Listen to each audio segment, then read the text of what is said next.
I am a nurse. I save lives for a living. But on Thanksgiving night, I came home to find my own 8-year-old son dying on my doorstep. His lips were blue. His tiny body shook so violently he couldn't speak. The temperature was 5 degrees below freezing. Through the frosted window, I saw them. My parents, my sister, her perfectly warm children, laughing around the turkey dinner I paid for. All $15,000 of it. Not one of them looked toward the door. Not one of them cared that my son had been locked outside for 47 minutes. I carried him into that house, and the table went silent. My mother set down her wine glass, smiled that cold smile I'd known my whole life, and said, "He wanted to play outside, dear. Children need fresh air." That's when I said 6 words that changed everything. History repeats only if we allow it. They had no idea what was coming because what I discovered next wasn't just child abuse. It was fraud, conspiracy, and a family secret so dark it would bring the FBI to their door. My father wasn't the quiet, harmless man everyone thought. My mother wasn't a victim. And my sister? She wasn't even my sister. By Christmas, my father would be in prison for murder. My family's fortune would be exposed as stolen blood money. And the grandmother I thought died of natural causes? She was poisoned. This is the story of how I destroyed my entire family to save my son. And I would do it again. Stay until the end because the coldest revenge is the one they never see coming. My name is Jennifer Bennett. I'm 54 years old, and for the past 27 years, I've worked as a charge nurse in the emergency department at Seattle General Hospital. I've seen people at their worst. Broken bones, shattered lives, families torn apart by tragedy. I thought I'd seen everything. I was wrong. Thanksgiving evening, I pulled into my driveway at 6:43. My shift had run late. A car accident on Interstate 5, critical patients, the kind of chaos that makes you forget it's a holiday. I was exhausted, my scrub still smelling faintly of antiseptic and burnt coffee from the break room. All I wanted was to see my son, maybe have some leftover turkey, and collapse into bed. But the moment I stepped out of my car, something felt wrong. The porch light was on, casting long shadows across the front steps. And there, huddled against the door, was a small figure I recognized instantly, my 8-year-old son, Danny.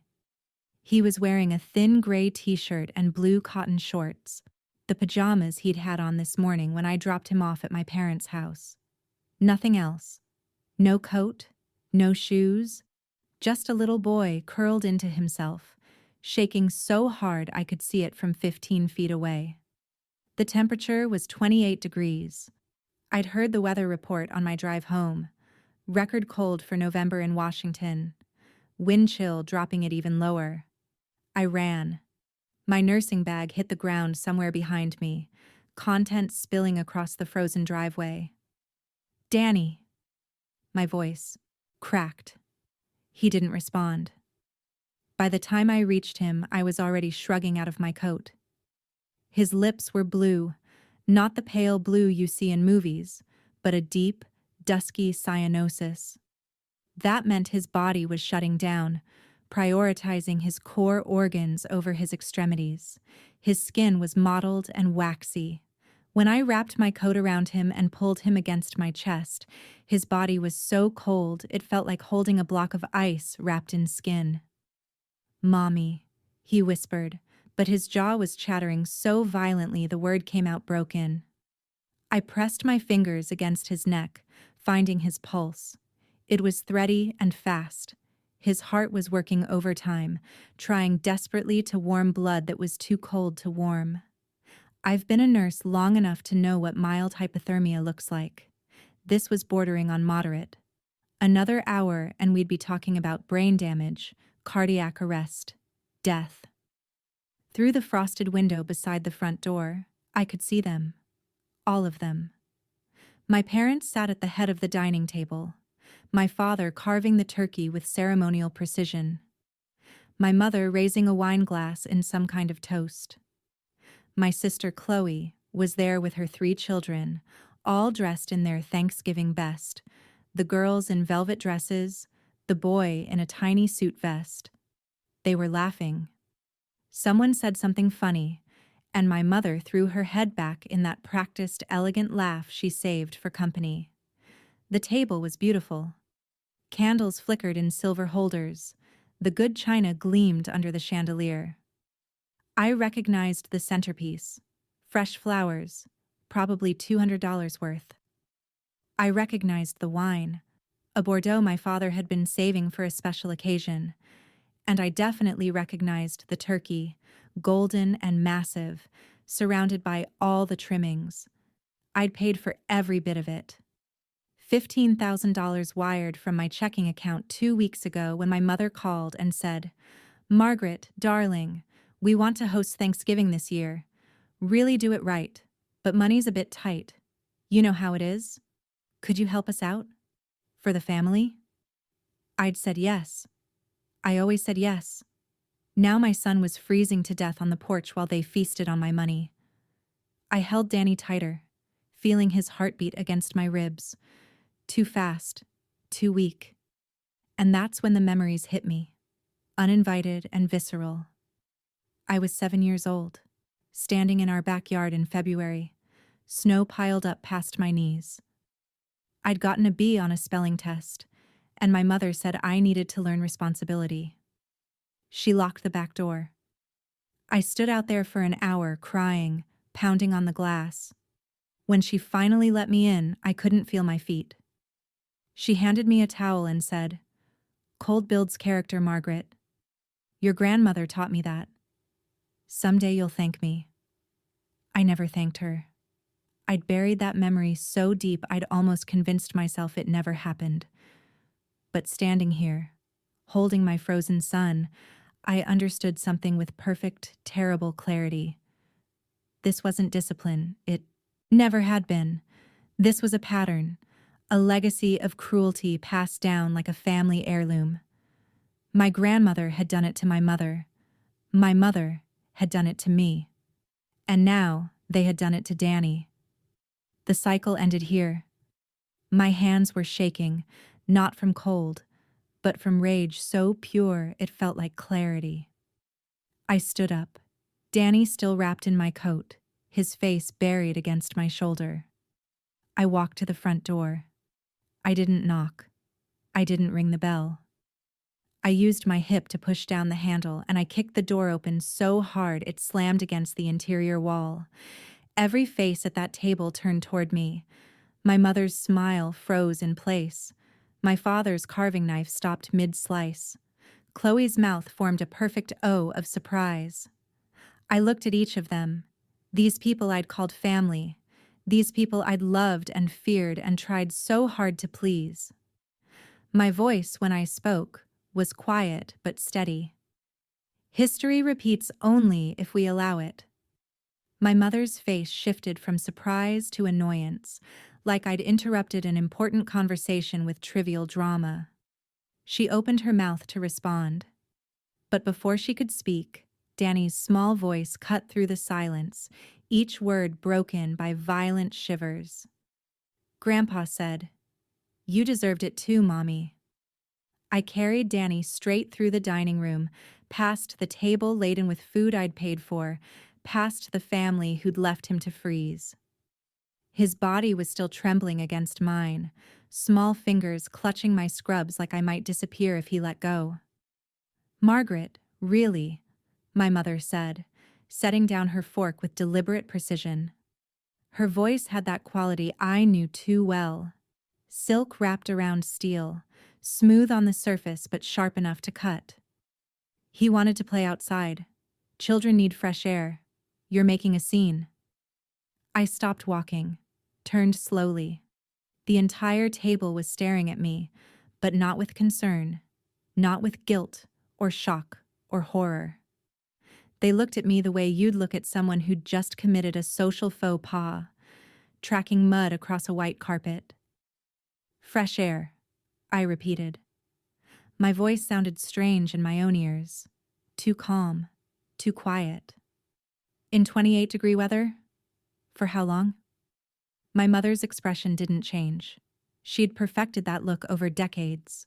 Neutral, unreadable, with just a hint of disappointment. Oh, Margaret, you've always been so dramatic. I pulled out my phone with one hand, keeping Danny wrapped tight against me with the other. My fingers shook as I opened the Ring doorbell app.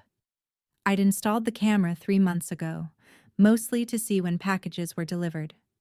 Now, I pulled up today's footage and turned the screen toward the table. The timestamp read 5:47. Danny's small figure appeared on the porch, knocking on the door. His breath made clouds in the cold air. At 5:53, he started pounding harder. At 6:02, he was crying, his voice thin and desperate. "Grandma, please. I'm cold. Please let me in." At 6:19, he slid down to sit against the side door, still shivering. At 6:34, he'd gone still in that terrible way that meant his body was giving up the fight.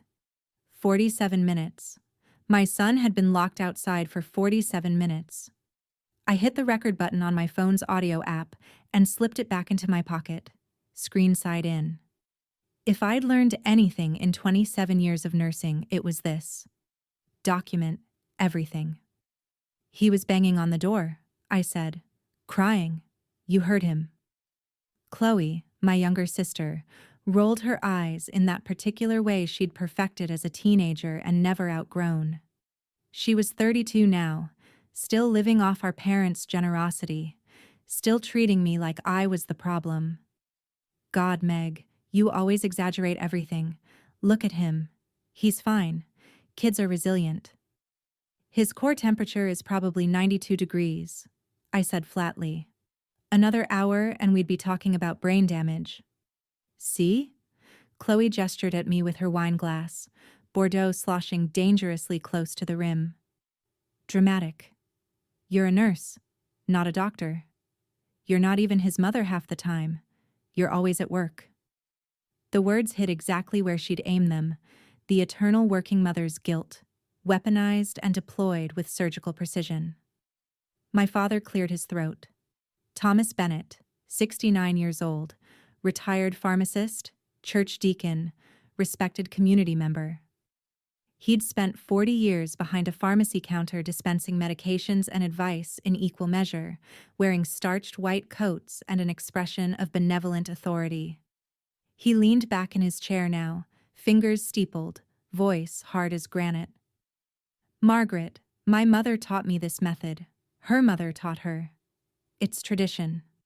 He gestured at the feast spread before him, the turkey he hadn't paid for, the wine he hadn't bought, the china that had been my grandmother's. "Kids these days are soft, coddled. A little cold teaches survival, builds character, makes them strong." His eyes met mine, and I saw no doubt there, no shame, only certainty. "Look at all this. We're family. You think we'd hurt him?" I looked around the table. My sister's 3 children, Emma, Sophie, and Jake, sat perfectly still, eyes down, shoulders hunched. They were 8, 6, and 10. The house was warm, the thermostat probably set to 72, but all 3 of them wore long-sleeved shirts. Emma's sleeves came down past her wrists. Sophie kept tugging hers lower. Something cold, that had nothing to do with the weather, settled in my stomach. "Take off your sweater, Emma," I said quietly. Emma's head snapped up, eyes wide with something that looked like fear. "I'm cold. The house is 72 degrees. "Margaret, stop!" Chloe said sharply. "You're scaring her." But I was already moving around the table. I gently touched Emma's shoulder and she flinched, an instinctive, involuntary movement that told me everything I needed to know. I carefully rolled up her sleeve. Her forearm was covered in small, round marks, faint but healing, unmistakable frostbite scars, the kind you get from prolonged exposure to cold. "How long?" I asked her softly. How long were you outside last time? Emma's lower lip trembled. She looked at my mother, then my father, then back at me. I don't remember. She's lying, my mother said calmly, taking a sip of wine. Those are from playing in the snow. Children don't know to dry off properly. I looked at Sophie, then Jake. Both of them had their sleeves pulled down tight. I didn't need to see their arms to know what I'd find there. This wasn't about Danny. This was systematic. This was intentional. This was a pattern that had been happening for months, maybe years, and I'd been too blind or too compliant to see it. I paid $15,000 for this dinner, I said, my voice surprisingly steady. I paid for the turkey, the wine, the flowers, the rental china. I paid for everything. My mother laughed. It was a brittle sound, like glass breaking in slow motion. Family means sharing, dear. You don't keep score in a family. That's so transactional. She said the word like it was something dirty. We raised you. We gave you everything. And now you begrudge us a simple holiday meal? But I was seeing clearly now for the first time in decades. The designer purse hanging on Chloe's chair. A Hermes Birkin, probably $3,500. My mother's earrings catching the candlelight. Diamond studs, at least 2 carats each. $8,000 if they were real. And they were real. My father's watch. A Rolex he'd bought 6 months ago. Chloe's children's clothes. Designer labels I recognized from the expensive boutiques downtown. All of it funded by me. The loans that never got repaid. The emergencies that required immediate wire transfers. The family investments that somehow never returned dividends.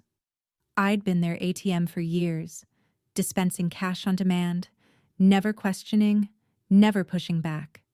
And my son had nearly died because I'd been too afraid to say no. Danny stirred against my shoulder, his breathing shallow and rapid. I needed to get him warm, check his vitals properly, maybe take him to the ER if his core temp didn't stabilize. But first, I needed them to understand. This ends tonight, I said. My mother's smile didn't waver. Oh, Margaret, you always were the sensitive one. Why don't you take Danny home, give him some hot chocolate, and we'll talk about this when you're feeling more rational. My phone buzzed in my pocket. Once, twice, 3 times. Someone calling. I ignored it, but then it buzzed again immediately, the insistent pattern of someone who wouldn't give up. I pulled it out, Danny still wrapped in my arms. The screen showed a blocked number, but the caller ID had populated automatically. Child Protective Services. My blood turned to ice.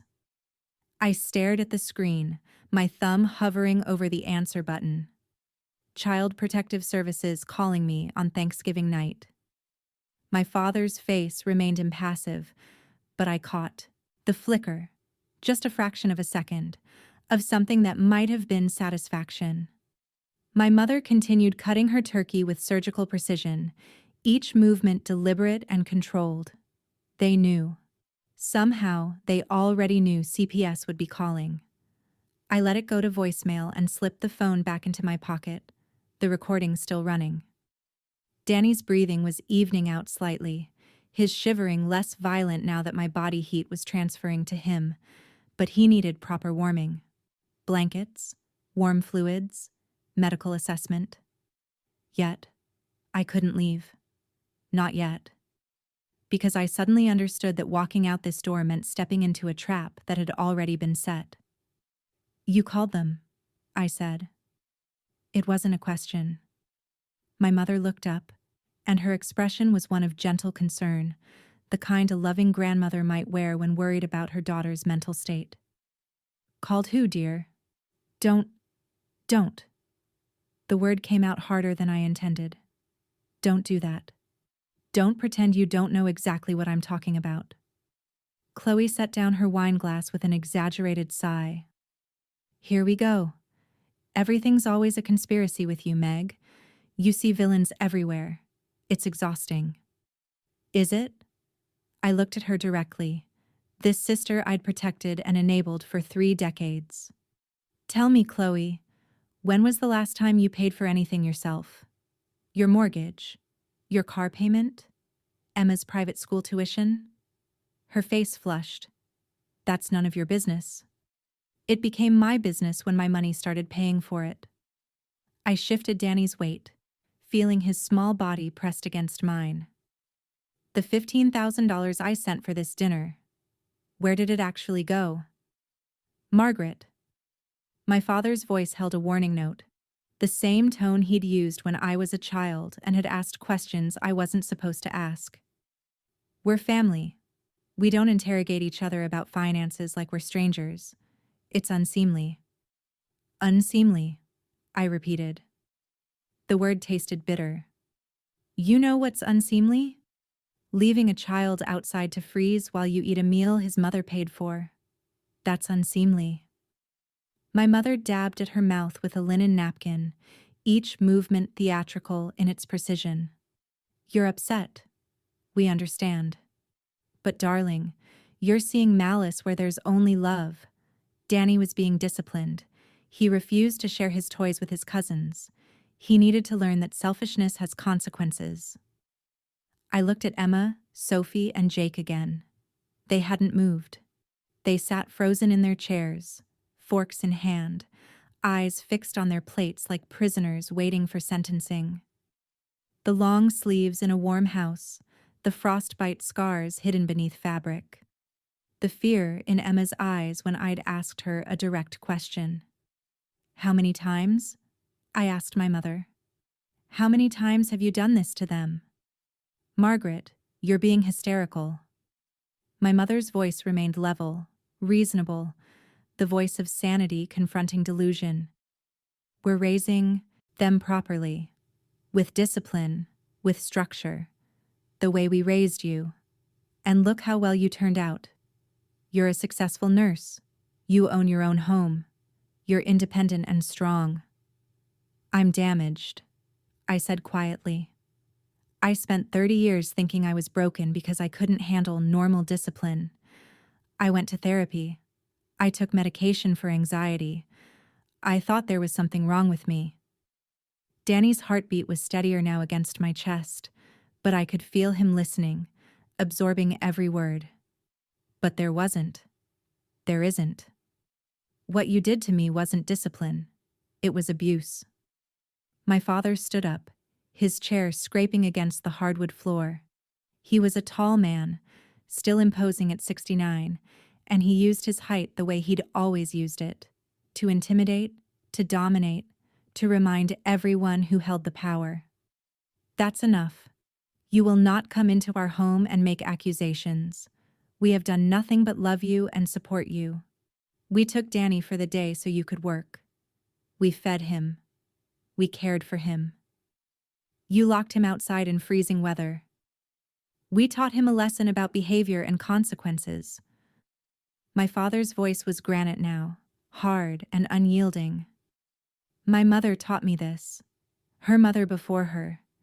It's how the Bennett family raises strong children. You were too soft with him from the start, Margaret. All this coddling, this gentle parenting nonsense. Look at the result. A boy who doesn't respect his elders, who won't share, who throws tantrums. He's 8 years old, I said. Exactly. And children need to be shaped before they become adults. A little cold teaches survival, resilience, the ability to endure hardship. He gestured expansively at the dining room, at the chandelier and the fine china and the abundance spread across the table. Look at all this. Look at what we've built. Do you think we did that by being soft? By giving up when things got difficult? We are family, Margaret. We're preparing him for the real world. You think we'd actually hurt him? But I was looking at the real world. At my sister's designer purse hanging on the chair, a Hermes bag I'd seen online for $3,000. At my mother's ears, where new diamond studs caught the light, easily $8,000 worth of stones. At my father's wrist, where a Rolex gleamed, the watch he'd bought himself 6 months ago after I'd sent money for urgent house repairs. The borrowed money that never got repaid. The family emergencies that required immediate transfers. The investments that never materialized. The constant requests, always couched in language of family obligation and togetherness. "You don't keep score in a family," my mother had said earlier. But they'd been keeping score all along. Every dollar I sent, every boundary I failed to set, every time I said yes when I should have said no, they'd been tallying it up, measuring my compliance, training me to be their personal bank account. And my son was paying the price for my weakness. My phone buzzed again in my pocket. Another call, probably CPS calling back. I felt the weight of Danny in my arms, felt the trembling that still hadn't completely stopped, felt the smallness of him against me. Child Protective Services was calling me on Thanksgiving night. Someone had reported me, and I knew with the cold certainty that comes from finally seeing a pattern you've been standing inside of exactly who had made that call. I didn't sleep that night. I sat on Danny's bed, watching him breathe, monitoring his temperature every 30 minutes like he was a patient in my ER. By 3 a.m., his core temp had stabilized at 98.4. His color was better. The shivering had stopped. But I couldn't stop seeing his blue lips. Couldn't stop hearing my father's voice justifying it. Couldn't stop feeling the cold calculation behind my mother's smile. At 7:15 on Friday morning, my doorbell rang. I'd been expecting this. I just hadn't expected it quite so soon. 2 people stood on my porch, both wearing the weary expressions of social workers who'd seen too much and slept too little. The woman was in her mid-40s with graying hair pulled back in a practical ponytail and circles under her eyes that spoke of long nights and impossible caseloads. The man was younger, maybe 30, with a clipboard and the careful neutrality of someone trained not to show judgment. "Jennifer Bennett?" the woman asked. "Yes. I'm Sandra Mitchell from Child Protective Services. This is my colleague, James Park. May we come in?"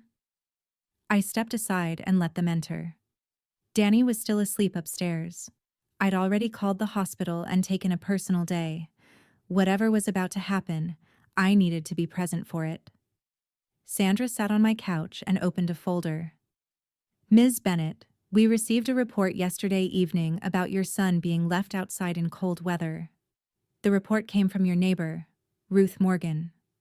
She paused, watching my face. "Mrs. Morgan stated she observed your son on your parents' porch for an extended period in inadequate clothing." "That's correct," I said. "I have footage if you'd like to see it." Sandra's eyebrows rose slightly. "We'll get to that." "But Ms. Bennett, we also received a second report from your father, Thomas Bennett. He called our hotline at approximately 8:30 last night." The room seemed to tilt slightly. I'd known they would counterattack, but hearing it confirmed still felt like a physical blow. "Mr. Bennett reported that you have a history of child neglect," Sandra continued, her voice carefully neutral. "He stated that you frequently leave your son with family members for extended periods due to your work schedule. He also expressed concern about your mental health, stating you've been erratic, paranoid, and have made unfounded accusations against family members. He suggested you may be experiencing some kind of breakdown." James was taking notes. I could hear the scratch of his pen against paper, each stroke feeling like evidence being recorded against me. "My father," I said slowly, "locked my son outside in 28-degree weather for 47 minutes. And within 3 hours, he'd weaponized the child protection system against me to cover his own actions." Sandra's expression didn't change. "That's a serious accusation." "Yes, it is." I stood up and walked to my kitchen counter, where I'd spent the hours between 3 and 7 a.m. preparing. I'd worked enough cases involving CPS to know how this would go. Emotion would work against me. Disorganization would work against me. The only thing that might work in my favor was evidence presented calmly and systematically. I handed Sandra a folder. Ring doorbell footage from my parents' home, time-stamped. You'll see Danny being locked out at 5:47 p.m. and me arriving at 6:34, 47 minutes. I gave her a second folder.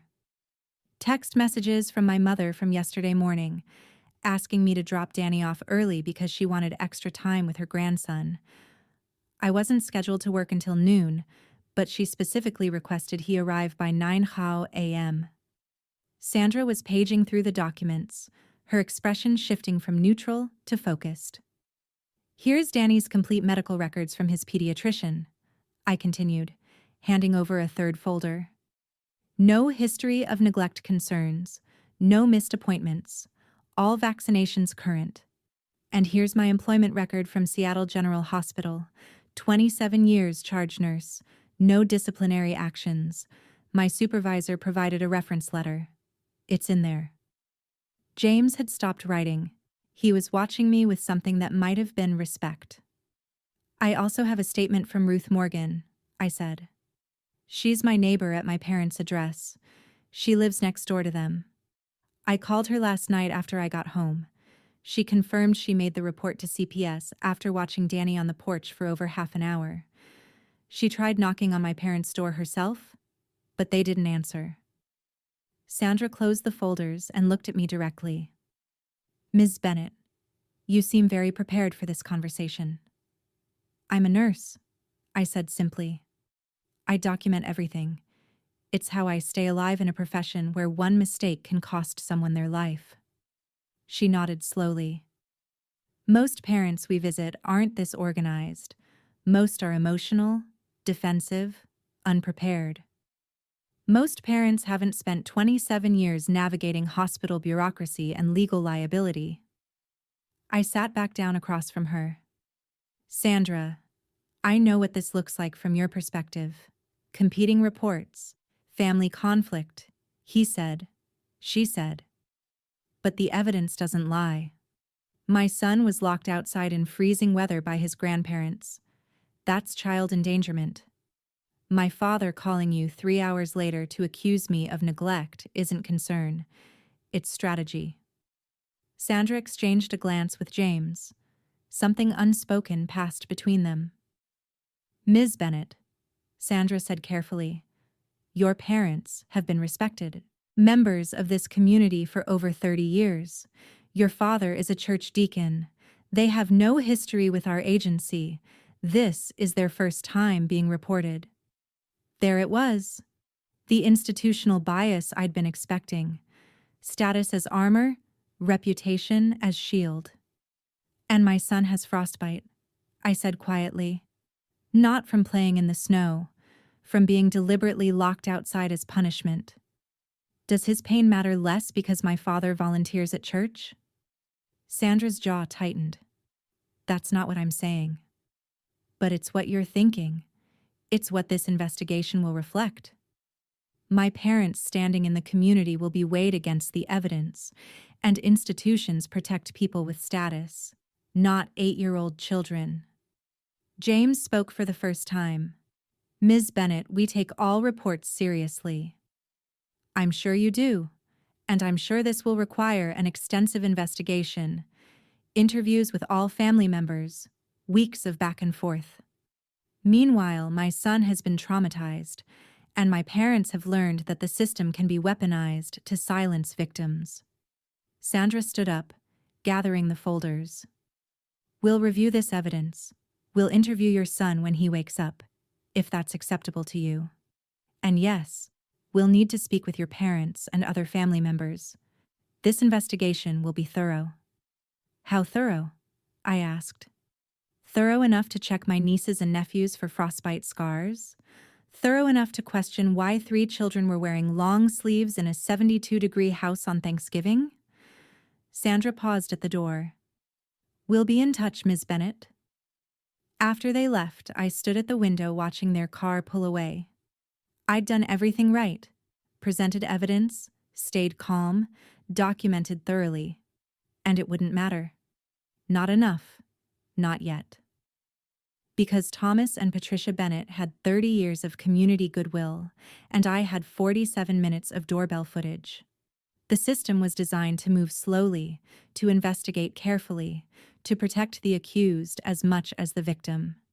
And my parents knew exactly how to exploit that. I was still standing at the window when I noticed it. A manila envelope on my doorstep, partially hidden behind the potted plant near my door. I opened the front door and picked it up. No postage. Hand-delivered. The envelope was unmarked except for one line written in black ink. Family Trust Estate Documents, Confidential. My grandmother's trust. The one I'd never seen. The one my parents had managed for 10 years since her death. Someone wanted me to see what was inside. I carried the envelope inside and locked the door behind me. My hands were shaking as I broke the seal. Inside were photocopies of legal documents, bank statements, and what appeared to be a last will and testament. The paper was thick, expensive, the kind used for official estate planning. At the top of the first page, in elegant script, I saw my grandmother's name, Eleanor Grace Bennett. The trust had been established in November 1995.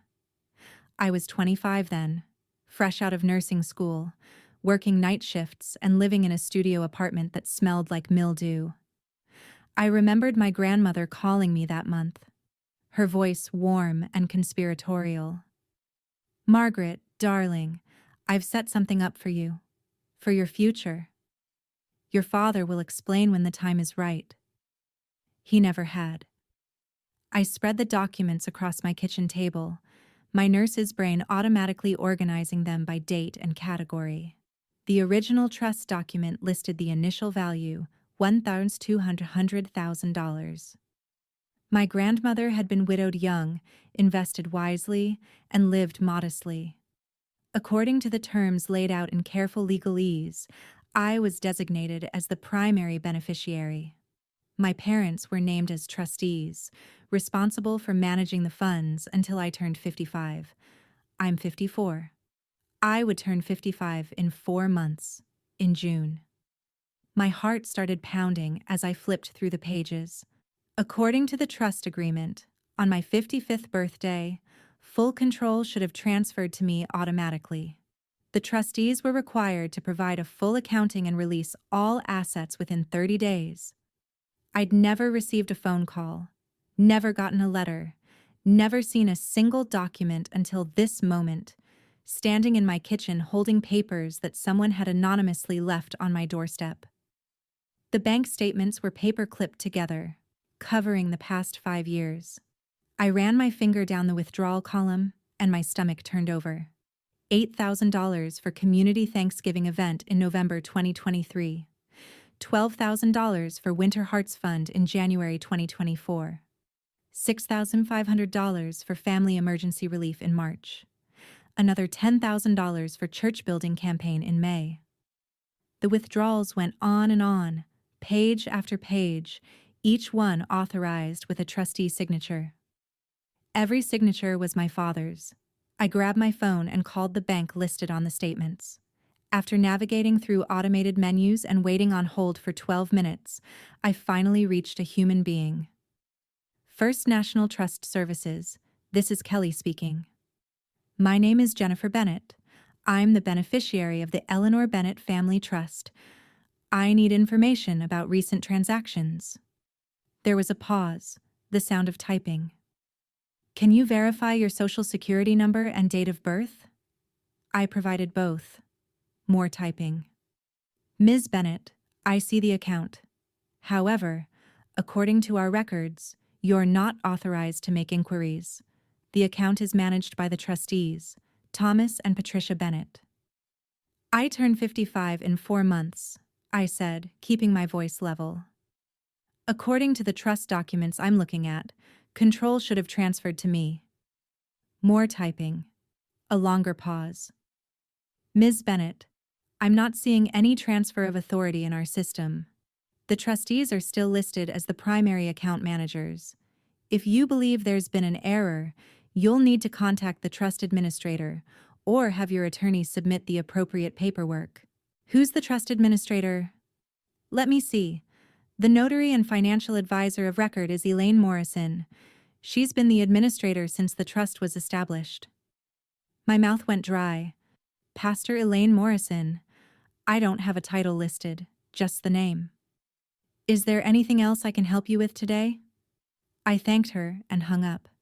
Pastor Morrison, the woman who'd baptized Danny when he was 6 months old, who'd counseled me through my divorce, who led the women's Bible study my mother attended every Wednesday. She was in her early 60s, beloved by everyone, always the first to volunteer for charity work, and the last to leave any community event. Her signature appeared throughout the trust documents, authenticating amendments, witnessing trustee decisions, notarizing transfers. I looked more carefully at the amendments. 3 of them were dated after my grandmother's death in 2015. One extended the trustee authority indefinitely in cases of beneficiary incapacity or financial irresponsibility. Another added language about trustee discretion in distribution timing. A third created something called the Family Holiday Fund as a subsidiary account controlled entirely by the trustees for family welfare and community charitable purposes. Every amendment bore Pastor Morrison's notary seal and signature. I've been a nurse long enough to know that symptoms rarely appear in isolation. When you see one abnormality, you look for the pattern. A single elevated white blood cell count might be nothing, but combine it with fever, fatigue, and unexplained bruising, and you're looking at leukemia. This wasn't just my parents being controlling. This wasn't just family dysfunction or poor communication. This was systematic, documented, notarized fraud, with a respected community figure providing the legal cover. The $15,000 I'd wired for Thanksgiving suddenly made sickening sense. They'd already paid for that dinner using my inheritance money. They'd made me pay for it again out of my own paycheck, while the trust account I should have controlled sat there funding their lifestyle. How many times had they done this? How many emergencies had I funded while they siphoned money from an account that was legally mine? I was still staring at the documents when my phone buzzed with a notification. Not a call this time, but a banking alert from my personal checking account. Transfer completed. $20,000 from Jennifer Bennett to Family Holiday Fund, authorized by co-account holder Thomas Bennett. The room spun. I opened my banking app with trembling fingers. My father's name was listed as a co-account holder on my checking account. I'd added him years ago when I was traveling for a nursing conference and needed someone who could access my account to pay bills if something came up. I'd forgotten he was even on there. $20,000 gone, transferred to an account I'd never heard of, bearing the same name as the suspicious fund in my grandmother's trust documents. They weren't just stealing my inheritance. They were stealing from my current income. And they were doing it right now, in real time. Even as CPS investigated me and my son recovered from hypothermia upstairs. I looked at the anonymous envelope on my table. Someone had wanted me to see these documents. Someone who knew about the trust, about the fraud, about the systematic theft that had been happening for years. Someone who wanted me to fight back. I sat staring at that banking alert for a full minute before my brain kicked back into gear. $20,000 stolen in real time. My father had just proven he would do anything to maintain control, including draining my accounts while CPS investigated me for the abuse he'd committed. I needed help. Not the kind you get from friends who mean well, but don't understand. I needed someone who'd seen this before. Someone who knew how to fight back. I scrolled through my contacts and found a name I hadn't called in almost 15 years, Martha Chen. We'd been roommates in nursing school, studying late into the night, surviving on coffee and mutual exhaustion. Then one semester, Martha had stopped showing up to class. When I finally tracked her down, she told me her mother had been swindled out of her life savings by Martha's uncle and his lawyer. Martha dropped out of nursing school that week and enrolled in law school instead. I dialed her number, half expecting it to be disconnected after all these years. She answered on the second ring. Martha Chen. Martha, it's Jennifer Bennett. From nursing school. I don't know if you remember me, but I need... Stop. Her voice was sharp, authoritative. Don't say another word on this phone. Where are you right now? Home. My son is upstairs sleeping. Martha. My parents. Not on the phone. Margaret, can you come to my office downtown? Miller Building, 7th floor. Bring every document you have, every piece of paper, every bank statement, every text message. Can you be here in an hour? Yes, but 1 hour. Don't call anyone else. Don't text your parents. Don't post anything on social media. Just come. She hung up before I could respond. I checked on Danny, still sleeping peacefully, his breathing steady and his color good. I called my neighbor, Julie, and asked if she could sit in my living room for a few hours while Danny napped. She arrived within 10 minutes, concern written across her face after I gave her the abbreviated version of Thanksgiving night. Martha's office was in a building I'd driven past 1,000 times but never entered. The 7th floor directory listed her as Martha Chen Eskirn, Elder Law and Estate Litigation. The waiting room was small but professional, with leather chairs and a coffee table stacked with legal journals. The walls were lined with framed newspaper articles. I caught headlines as I walked past. Local attorney recovers $890K in estate fraud case. Chen wins landmark victory in financial exploitation trial. Martha emerged from her office before I could sit down. She was 59 now, her hair more gray than black, but she had the same intense focus I remembered from our study sessions. She wore a navy suit and glasses that made her look formidable. She hugged me quickly, then pulled back and looked me in the eyes. Are you safe right now? Is your son safe? Yes. He's home with a neighbor. Good. Come in. Her office was larger than the waiting room, dominated by a massive desk covered in file folders.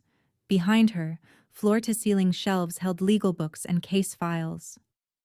I saw names on the spines. Estate of Dorothy Miller, Estate of James Wong, Guardianship of Alice Thompson. Every one of them marked recovered or settled in red pen.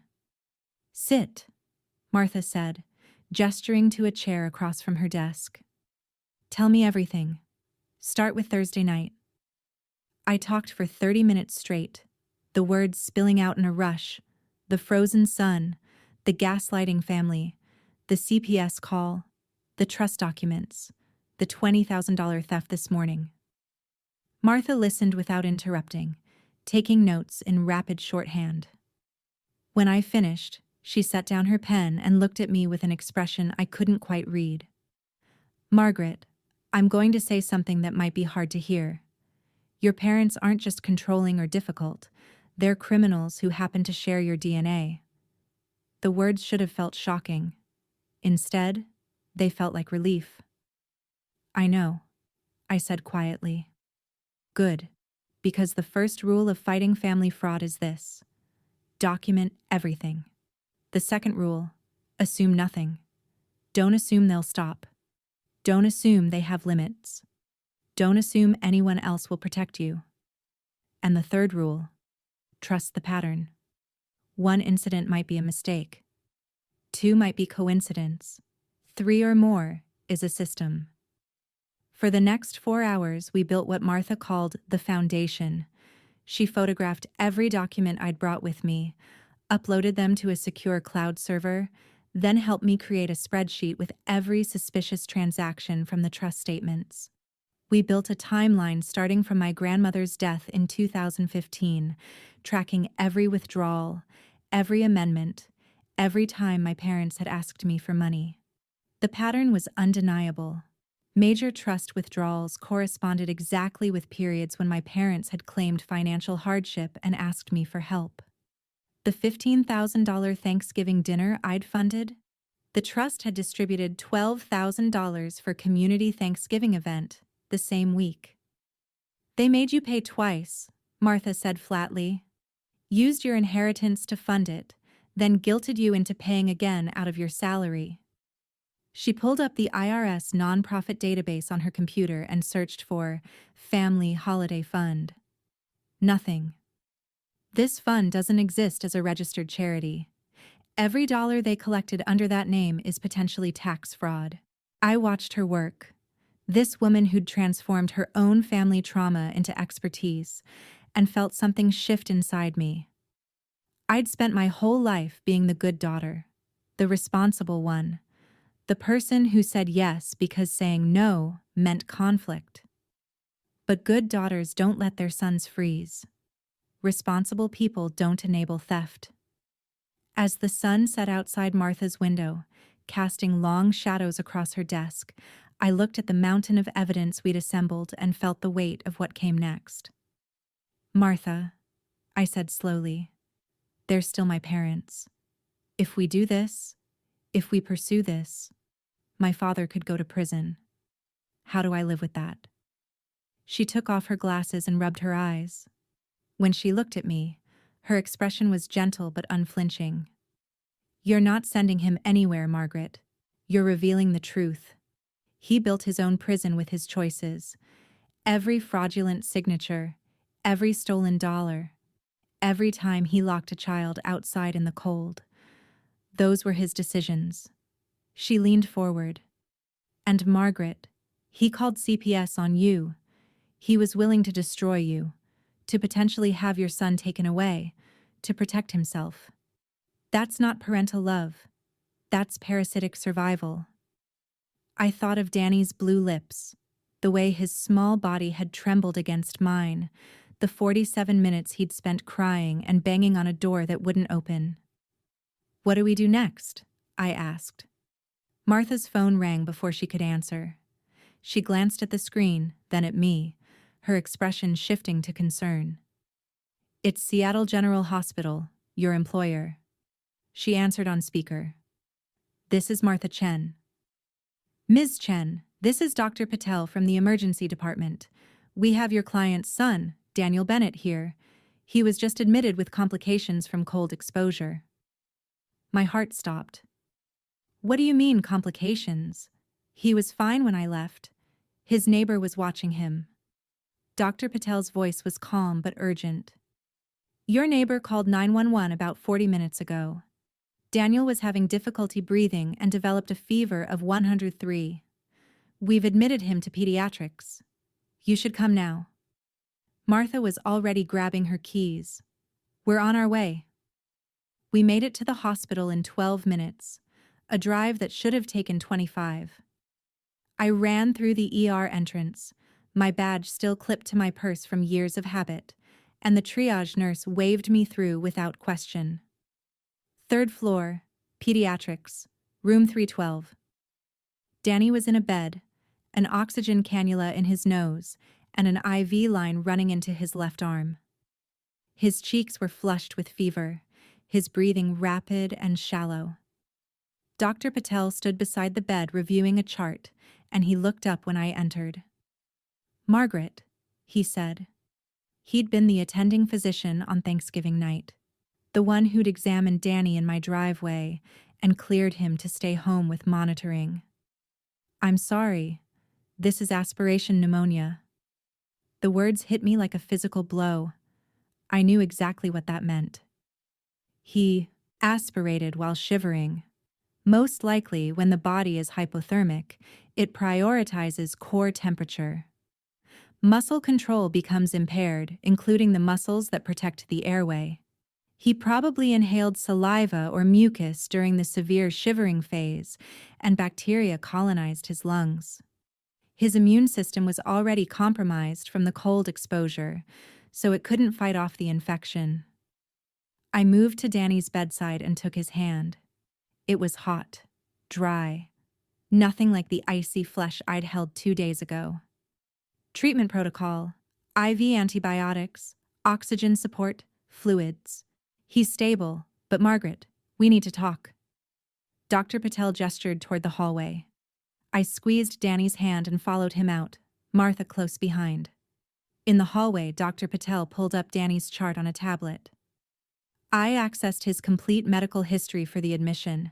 There's something you need to see. He turned the screen toward me. An ER visit from October of last year, 13 months ago. Chief complaint: suspected cold exposure, minor frostbite on 3 fingers of the right hand. Treatment: rewarming protocol. Discharge home. Reporting party: grandparents, Thomas and Patricia Bennett. Notes stated the child had accidentally locked himself outside while playing. I'd never seen this record. Never knew this visit had happened. Why wasn't I notified? My voice came out strangled. I'm his mother. I'm listed as primary contact. Dr. Patel scrolled down. According to the notes, they called you. The attending physician documented that the mother was contacted, stated the grandparents had permission to seek treatment, and that she would discuss discipline methods with them regarding the child's behavior. Your phone number is listed as the contact who approved discharge. I never got that call. I never approved anything. I didn't even know he was here. Dr. Patel's expression shifted from neutral to concerned. Margaret, I have to ask. Given this prior visit and the current admission, both related to cold exposure while in your parents' care. I know how it looks, I interrupted. I know exactly how it looks, but I'm telling you, this is the first I'm hearing about any previous ER visit. Martha stepped forward, producing a business card. Dr. Patel, I'm Margaret's attorney. I'd like copies of all medical records related to both visits, including the contact log showing who was called and when. Dr. Patel took the card, his expression unreadable. I'll have medical records pull everything. After he left, I leaned against the wall, my legs suddenly weak. Martha put a hand on my shoulder. They created a paper trail. They've been building a defense for over a year. They hurt my son a year ago, documented it as an accident, and forged my approval. I looked through the window at Danny, small and vulnerable in that hospital bed. This wasn't just Thanksgiving. This is a pattern. I went back into the room and sat in the chair beside Danny's bed. His eyes fluttered open, glassy with fever. Mom? I'm here, baby. I'm right here. Am I in trouble? The question broke something inside me. No, sweetheart. You're not in trouble. You've never been in trouble. Martha appeared in the doorway. Margaret, the lab is here for blood work. A phlebotomist entered with her cart, and an idea crystallized in my mind with sudden sharp clarity. I've been a nurse for 27 years. I know what blood can tell you, what secrets hide in genetic markers and antibody panels. Dr. Patel, I called into the hallway. He returned, and I kept my voice professional, clinical. Since we're drawing blood anyway, can we add a comprehensive panel? Blood typing, antibody screen for future transfusion compatibility screening? He raised an eyebrow slightly. That's not typically necessary for pneumonia, but I can order it if you want it for his records. I do. Thank you. After the blood was drawn and the phlebotomist left, Martha looked at me questioningly. I waited until we were alone before I explained. Chloe volunteered to donate blood if Danny needed it. On Thanksgiving, when I was checking him, she made a big show of offering. Whatever he needs, I'm here for family. I watched the monitors tracking Danny's vital signs. I've seen enough family dynamics in 27 years to know when something doesn't add up. The way my parents treat Chloe differently. The way my mother looks at her sometimes, like she's seeing someone else. You think there's a genetic secret? Martha said. I think there's a reason my parents have been playing us against each other our whole lives, and blood doesn't lie. I looked down at my son, his chest rising and falling with 2 rapid breaths. The results will be ready in 5 days. If I'm right, it changes everything. Martha nodded slowly. And if you're wrong, then we focus on the financial fraud and the child abuse. But Martha, I'm not wrong. I can feel it. I spent the next 3 hours at Danny's bedside, watching his oxygen saturation levels slowly climb from 92 to 96% as the antibiotics began working. The fever broke around midnight. He fell into a deeper, more natural sleep, and I finally let myself breathe. My medical training kept running the numbers in my head. Mild hypothermia starts at 95 degrees, moderate at 90 degrees, severe at 82 degrees. Death follows shortly after. Danny's core temperature when I found him had been 90+1 degrees. I'd been minutes away from losing him forever. Not hours. Minutes. I leaned close to his sleeping face and whispered, "This cycle of cold ends with me. I promise you." When I finally stood to stretch my legs, I walked into the hallway to find a coffee machine. That's when I saw him. My father stood by the elevator, shoulders hunched, face in his hands. As I watched, he looked up, and I saw tears streaming down his face. I stood frozen in the hallway, watching tears stream down my father's face. Saw me and quickly wiped his eyes with the back of his hand, but the damage was done. Thomas Bennett, the man who never showed weakness, who prided himself on control and discipline, was crying in a public hospital corridor. He walked toward me, and I fought every instinct to step back. He stopped a few feet away, maintaining distance like he knew he wasn't welcome closer. "How is he?" His voice was shaky. "Aspiration pneumonia, from the hypothermia you caused." He flinched. "Margaret, I need to talk to you. Please, not here." "I have nothing to say to you." "Then just listen. Please, give me 5 minutes." Something in his voice made me hesitate. It wasn't the commanding tone I'd grown up with. It was desperation, maybe even fear. Against my better judgment, I followed him to the elevator and down to the parking garage. It was nearly 11 at night, and the garage was mostly empty, our footsteps echoing off concrete walls.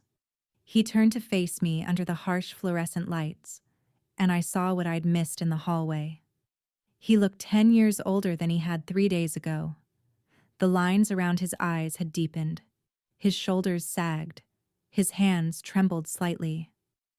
"I need you to understand something," he said, his voice cracking.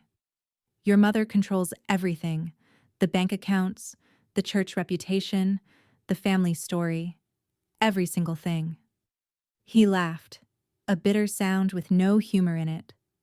"Everyone thinks I'm the patriarch, the head of the household. But Margaret, I haven't made a real decision in 40 years. You made the decision to lock my son outside in freezing weather." "No, she made that decision. I just didn't stop it." He ran his hands through his gray hair.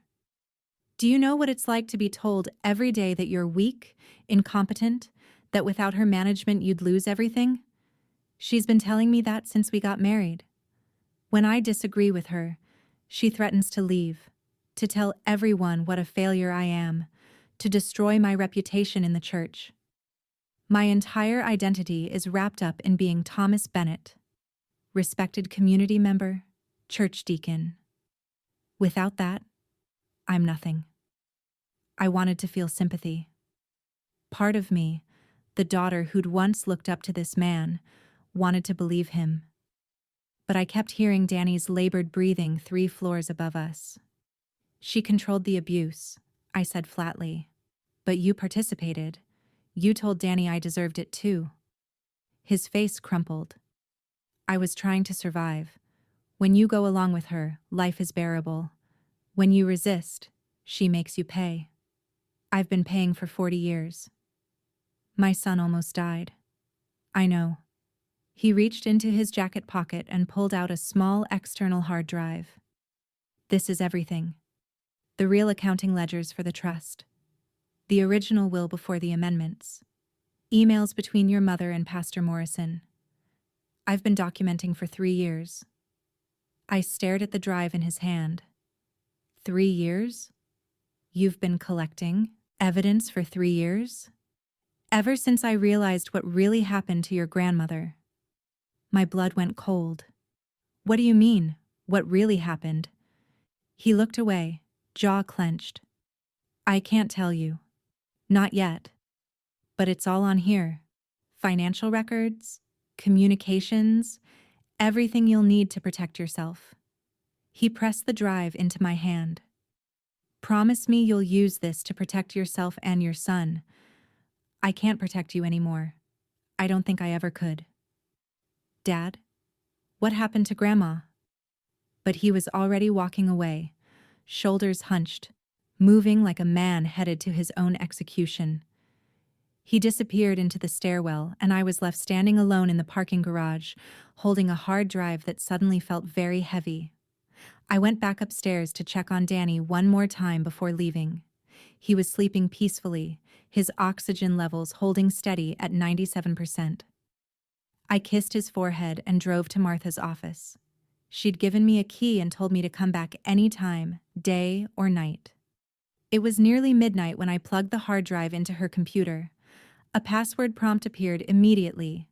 Martha, who'd stayed late to wait for me, pulled up a password recovery program. Let's see what we've got. Password hint says her favorite hymn. We tried several combinations. Amazing Grace, Blessed Assurance, How Great Thou Art. Nothing worked. Wait, Martha said. What year was your grandmother born? 1952. She typed, Amazing Grace, 1952, and hit enter. The drive unlocked. Files cascaded across the screen. Folders labeled by year, going back 20 years. Spreadsheets with transaction details, scanned documents, bank statements, and one folder that made my stomach drop. Life insurance. Martha started clicking through the financial records.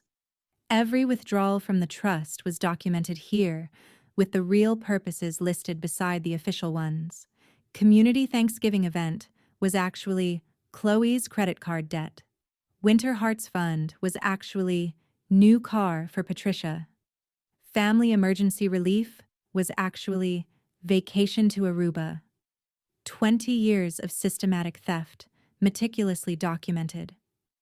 Your father kept records of everything, Martha said softly. But something was nagging at me. I voiced the thought that had been building since the parking garage. If he's been documenting for 3 years, why did the abuse of my son continue? He knew what was happening. He had evidence. He could have stopped it. Martha leaned back in her chair, her expression grim. Either he's a coward who let it happen because he was too afraid to act, or he's strategic and let it continue to build evidence. Either way, Margaret, your son paid the price for his choices. I stared at the screen, at the folder labeled Life Insurance, and felt something shift inside me. My father's tears in the hospital corridor, his confession of being controlled, the hard drive with 3 years of documentation. Was he a victim, trying to break free? Or was this another layer of manipulation? Open the life insurance folder, I said. Martha double-clicked. Inside were scanned policies, all related to my grandmother. I saw my grandmother's name, the policy amount, the beneficiaries, and then I saw something that made my hands go numb. Before Martha could analyze it further, my doorbell camera app pinged on my phone. Someone was at my front door. I pulled up the video feed. Chloe stood on my porch, mascara streaking down her face, hands shaking as she rang the bell again and again. Even through the grainy camera footage, I could see she was crying. My phone rang. Chloe's number. I answered. Chloe, what's wrong? Meg, please. I need to see you. I need to tell you the truth. Her voice was raw, desperate. I need to tell you the truth about who I really am. I told Martha I had to go and drove home faster than I should have. Chloe was still on my porch, pacing back and forth, her perfect composure completely shattered. When she saw my headlights, she ran toward my car before I'd even put it in park. Meg, thank God. I didn't know where else to go. I unlocked the door and let her inside. She collapsed onto my couch, her entire body shaking. This wasn't the polished, condescending sister who'd rolled her eyes at me on Thanksgiving. This was someone on the edge of a breakdown. Talk, I said, sitting across from her. She pulled out her phone with trembling hands and opened her banking app.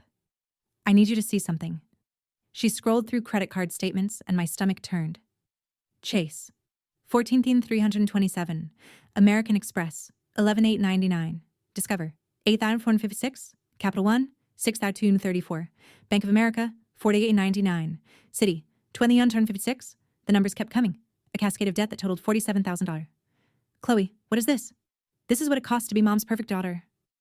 Her voice was hollow. The designer clothes, the expensive brunches at the country club, the luxury vacations she insists we take so the family looks successful. She doesn't pay for any of it, Meg. She just says, use your cards. You're a Bennett. We have standards to maintain. She swiped to her text messages and showed me a thread with our mother. Message after message of directives disguised as suggestions. Those shoes won't do for the charity luncheon. Get the Louis Vuitton. Chloe, you looked frumpy at church. We need to go shopping this week. Don't embarrass us by looking poor. People are watching. Does your husband know? I asked. He thinks we're living off my trust fund income.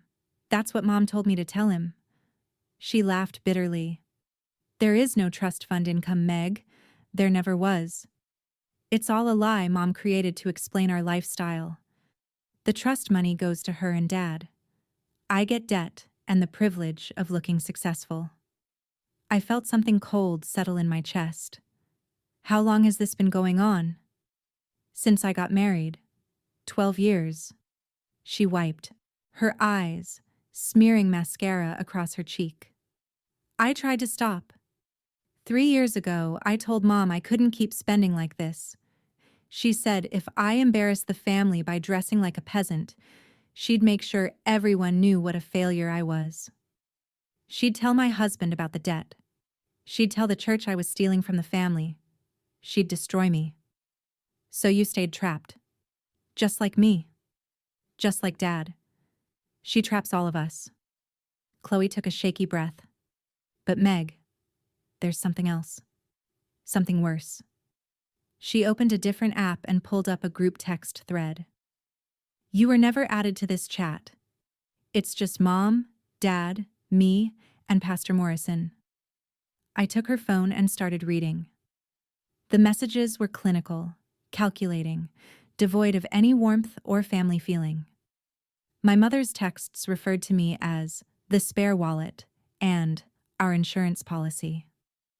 I scrolled back 3 months and found a message that made my hands shake. Margaret got her bonus, $8,000.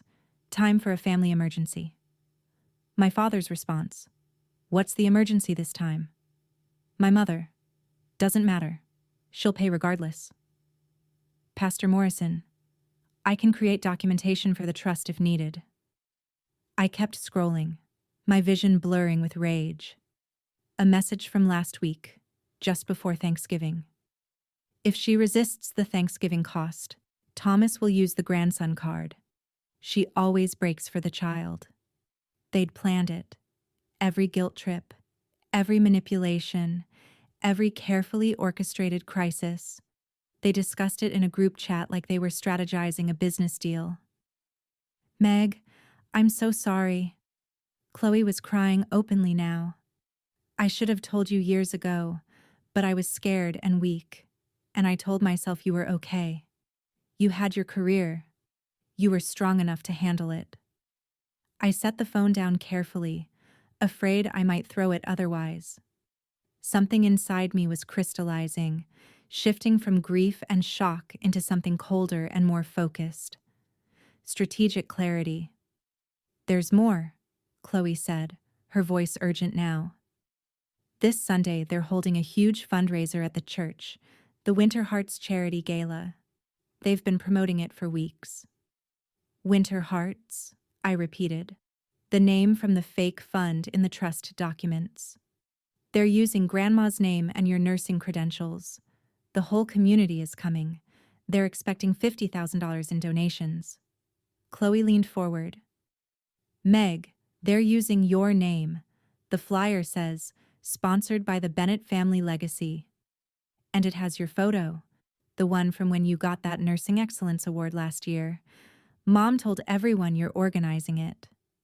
My blood ran cold. I'm not organizing anything. I didn't even know about it. I know, but the entire town thinks you are. Mom's been telling people you wanted to honor Grandma's memory by creating a winter relief fund for families in need. She's positioned you as the face of this event. Chloe's hands were shaking again. You're not just the ATM anymore, Meg. You're the brand. And they're selling you to the whole town. I stood up and walked to the window, staring out at the dark street. My reflection looked back at me, and I barely recognized the woman I saw. How long had I been their product, their asset to leverage, their story to sell? I need to see that flyer, I said. Chloe pulled it up on her phone. There I was, smiling in my nurse's uniform, the photo from the hospital's Community Service Awards ceremony 6 months ago. The text read, "Join the Bennett family in honoring Eleanor Grace Bennett's legacy of warmth and community service, organized by Jennifer Bennett, RN, charge nurse at Seattle General Hospital. All proceeds benefit local families in crisis." They'd used my reputation, my career, my face, and they'd done it without asking, without telling me, without any concern for what it would cost me when the truth came out. My phone buzzed, a text message from my mother. I opened it. "If you show up at church Sunday and cause a scene, you'll regret it. You have too much to lose." I stared at those words. The threat was clear.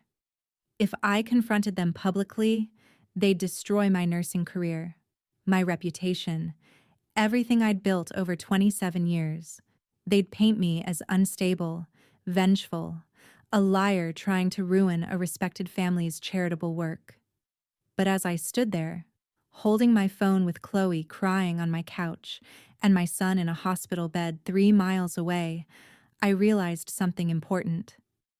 I had already lost everything that mattered. They'd taken it piece by piece over decades. My self-respect, my boundaries, my ability to say no. And they'd nearly taken my son's life. The only thing left to lose was my fear. I texted back, "See you Sunday." Sunday morning, I dressed carefully. Not in my usual comfortable clothes, but in the navy suit I wore for professional presentations.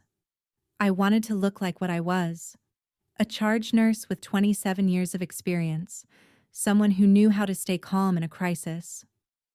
Martha picked me up at 9 SO. In the back seat was Rebecca Kim, a journalist for the Seattle Times. I'd met Rebecca 4 years ago when her mother was dying in my ICU. We'd sat together through those final nights, and I'd held her hand when her mother took her last breath. She'd told me then, "If you ever need anything, call me." I'd called her yesterday. The church parking lot was packed. Cars lined the street for 2 blocks. Inside, the sanctuary had been transformed into something that looked more like a luxury wedding than a Sunday service. White tablecloths covered tables arranged in elegant rows. Candles flickered in silver holders. At the front, a massive screen displayed a slideshow of my grandmother, Eleanor Grace Bennett, smiling in photos I'd never seen before, with captions like, "Her legacy of warmth lives on," and "A life of generosity." We slipped into the back row. I counted roughly 200 people in attendance, nearly filling the church. Recognized faces from the community, business owners, teachers, the mayor, people I'd seen at the grocery store or the hospital cafeteria. All of them dressed in their Sunday best. All of them here to donate to a cause that didn't exist. My parents stood near the front, working the room like politicians. My mother wore a dove gray dress that probably cost $2,000, pearls at her throat. She moved from person to person with practiced grace, touching arms, laughing at jokes, playing the role of gracious benefactor. My father stood beside the display about my grandmother, looking distinguished in a charcoal suit, greeting people with the warm authority of a man who'd spent 40 years as their trusted pharmacist. Pastor Morrison stepped to the podium at exactly 10 high. She looked serene in her white robes, her silver hair catching the light. Good morning, friends. What a beautiful gathering this is. We're here today to honor Eleanor Bennett, a woman who believed in the power of community, who understood that warmth isn't just physical, it's the love we extend to those in need. The crowd murmured agreement. Pastor Morrison continued. The Bennett family has carried on Eleanor's legacy through the Winter Hearts Fund, providing assistance to families in crisis, helping our neighbors through the coldest seasons of life. Today, we celebrate their generations of generosity and ask you to join us in this mission. She smiled at my parents, who nodded humbly. My mother dabbed at her eyes with a tissue, the picture of emotion tastefully displayed. Before we move to our giving portion, Pastor Morrison said, I'd like to open the floor for anyone who wants to share a memory of Eleanor or speak to the impact of the Winter Hearts Fund. I stood up. The movement was slight, but in the silence of the sanctuary, it felt enormous. Heads turned. I saw my mother's eyes widen, then narrow. My father's face went carefully blank. I walked down the center aisle, not aggressive, not hesitant, the same way I walk into a patient's room during a code blue, focused, purposeful, ready to do what needs to be done.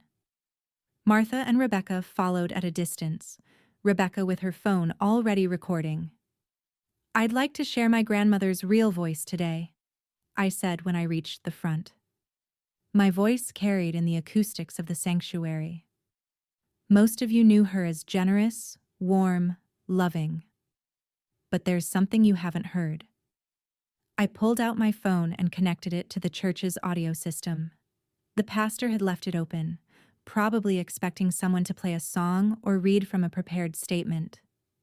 Instead, my grandmother's voice filled the sanctuary, thin and shaky, recorded on a device my father had kept hidden for years. Thomas keeps pushing me to sign papers I don't understand. I'm scared. But he says it's for the family's future. He says if I don't sign, everything will fall apart. I don't know what to do anymore. The date stamp on. The recording was clear. March 2014, 9 months before my grandmother died. The room erupted in whispers. I let them process for a moment, then continued. Those papers transferred her entire estate into a trust controlled by my parents. My grandmother died in December 2014. I was named the primary beneficiary, but I never received a single document until 4 days ago. My mother stood up, her face pale but her smile still in place. It was the smile of someone who'd played this game for decades, who knew how to perform under pressure. Darling, you're clearly experiencing a mental health crisis. Everyone here knows how stress can make us imagine things. She turned to the crowd, her voice dripping with concerned sympathy. My daughter has been struggling since her divorce. We've been supporting her financially and emotionally. Watching her break down like this is heartbreaking. The crowd shifted uncomfortably. I saw doubt creeping into faces that had been friendly moments before. This was the power of reputation. My mother's 40 years of carefully constructed image against my 30 seconds of accusation. But I'd been a nurse for 27 years. I knew how to present evidence that couldn't be argued with. Martha, the projector, please. Martha connected her laptop to the church's projection system. Bank statements filled the screen behind me, blown up large enough for everyone to read. I walked through them methodically, pointing to specific transactions. $8,000 withdrawn from my grandmother's trust, dated November 15th of last year. The official notation says, Community Thanksgiving Event. The actual notation from the bank's internal records, which I subpoenaed, says, Personal Expense, Bennett Family Holiday. I moved to the next slide. $12,000, September 3rd this year. Official notation, Winter Hearts Emergency Relief. Actual notation, Vehicle Purchase, Patricia Bennett, Mercedes SUV. The whispers grew louder. I saw people leaning forward, squinting at the numbers. And here's today's event, I continued, pulling up the budget Martha had obtained through a public records request. The church had filed the event with the city for a permit. You're being asked to donate $50,000 to the Winter Hearts Fund, but my parents have already withdrawn $35,000 from my grandmother's trust to pay for this event, the catering, the flowers, the programs you're holding, all funded by money that was supposed to be mine for a charity that doesn't exist. Pastor Morrison's face had gone from serene to ash gray. She gripped the podium like it was the only thing keeping her upright. My mother's smile never wavered. She stepped forward, and when she spoke, her voice was silk and steel. Margaret, let's discuss this privately, shall we? There's no need to continue embarrassing yourself in front of the entire community. But I was done being managed, manipulated, and made to feel like I was the problem. No, Mother, I said quietly. We're going to discuss this right here, in front of everyone you've been lying to for years. The church emptied within 20 minutes. People left without donating, without speaking to my parents, many of them avoiding eye contact entirely. Pastor Morrison disappeared into her office. My father stood frozen by the grandmother's memorial display, and my mother maintained her smile until the last person filed out. Only then did her mask crack just slightly at the corners.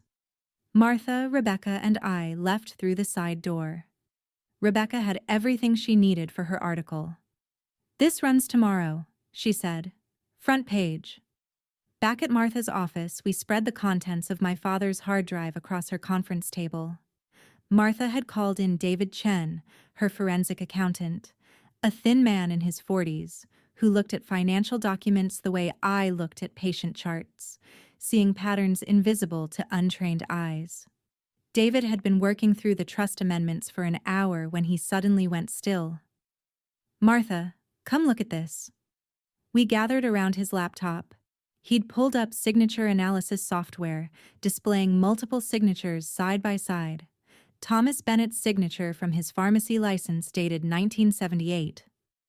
His signature on church volunteer forms from various years, and the signatures on the trust amendments. These aren't your mother's signatures, David said, highlighting specific strokes and pressure points. Look at the lowercase t formation, the way the N connects to the E. These are all your father's handwriting, disguised to look feminine. Martha leaned closer. You're sure? 98% confidence level. He's been forging these documents for at least 15 years. David pulled up another overlay, this time showing the progression of the forgeries. He got better at it over time, more practiced, but the underlying structure is always his. The words hit me like a physical blow. I sat down heavily in the nearest chair. The confession in the parking garage, the tears. Him saying my mother controlled everything. Performance. All of it. Performance. He's not the silent victim, Margaret, Martha said quietly. He's the architect. David continued clicking through files, his expression growing darker. There's something else. A reverse mortgage on your grandmother's house, originated in March 2016. That's 4 months after she died, I said. Exactly. The house was appraised at $680,000. He borrowed $400,000 against it. David pulled up the loan documents. The application includes a power of attorney, allegedly signed by Eleanor Bennett, giving Thomas authority to make financial decisions on her behalf. Martha took the laptop and examined the notary seal. Pastor Morrison notarized this. The date on the signature is February 14th, 2015. My grandmother died December 9th, 2014, I said. That's 2 months after she was buried. The room went silent. This wasn't sloppy fraud or opportunistic theft. This was calculated, methodical, long-term financial abuse, orchestrated by someone who understood exactly how to exploit trust, authority, and religious respectability. Your mother's name doesn't appear on any of these documents, David said, scrolling through the mortgage papers. She's not on the power of attorney, not on the loan application, not listed as a beneficiary. If this goes to court, she has plausible deniability. She can claim she didn't know. She was the decoy, Martha said. Everyone watched her. The controlling mother, the demanding wife, the puppet master. Meanwhile, your father operated the machinery behind the scenes. David opened another folder. This one labeled Portland Household Expenses, monthly automated payments of $3,200 to an address on Willow Creek Drive, Portland, Oregon. I watched him pull up property records.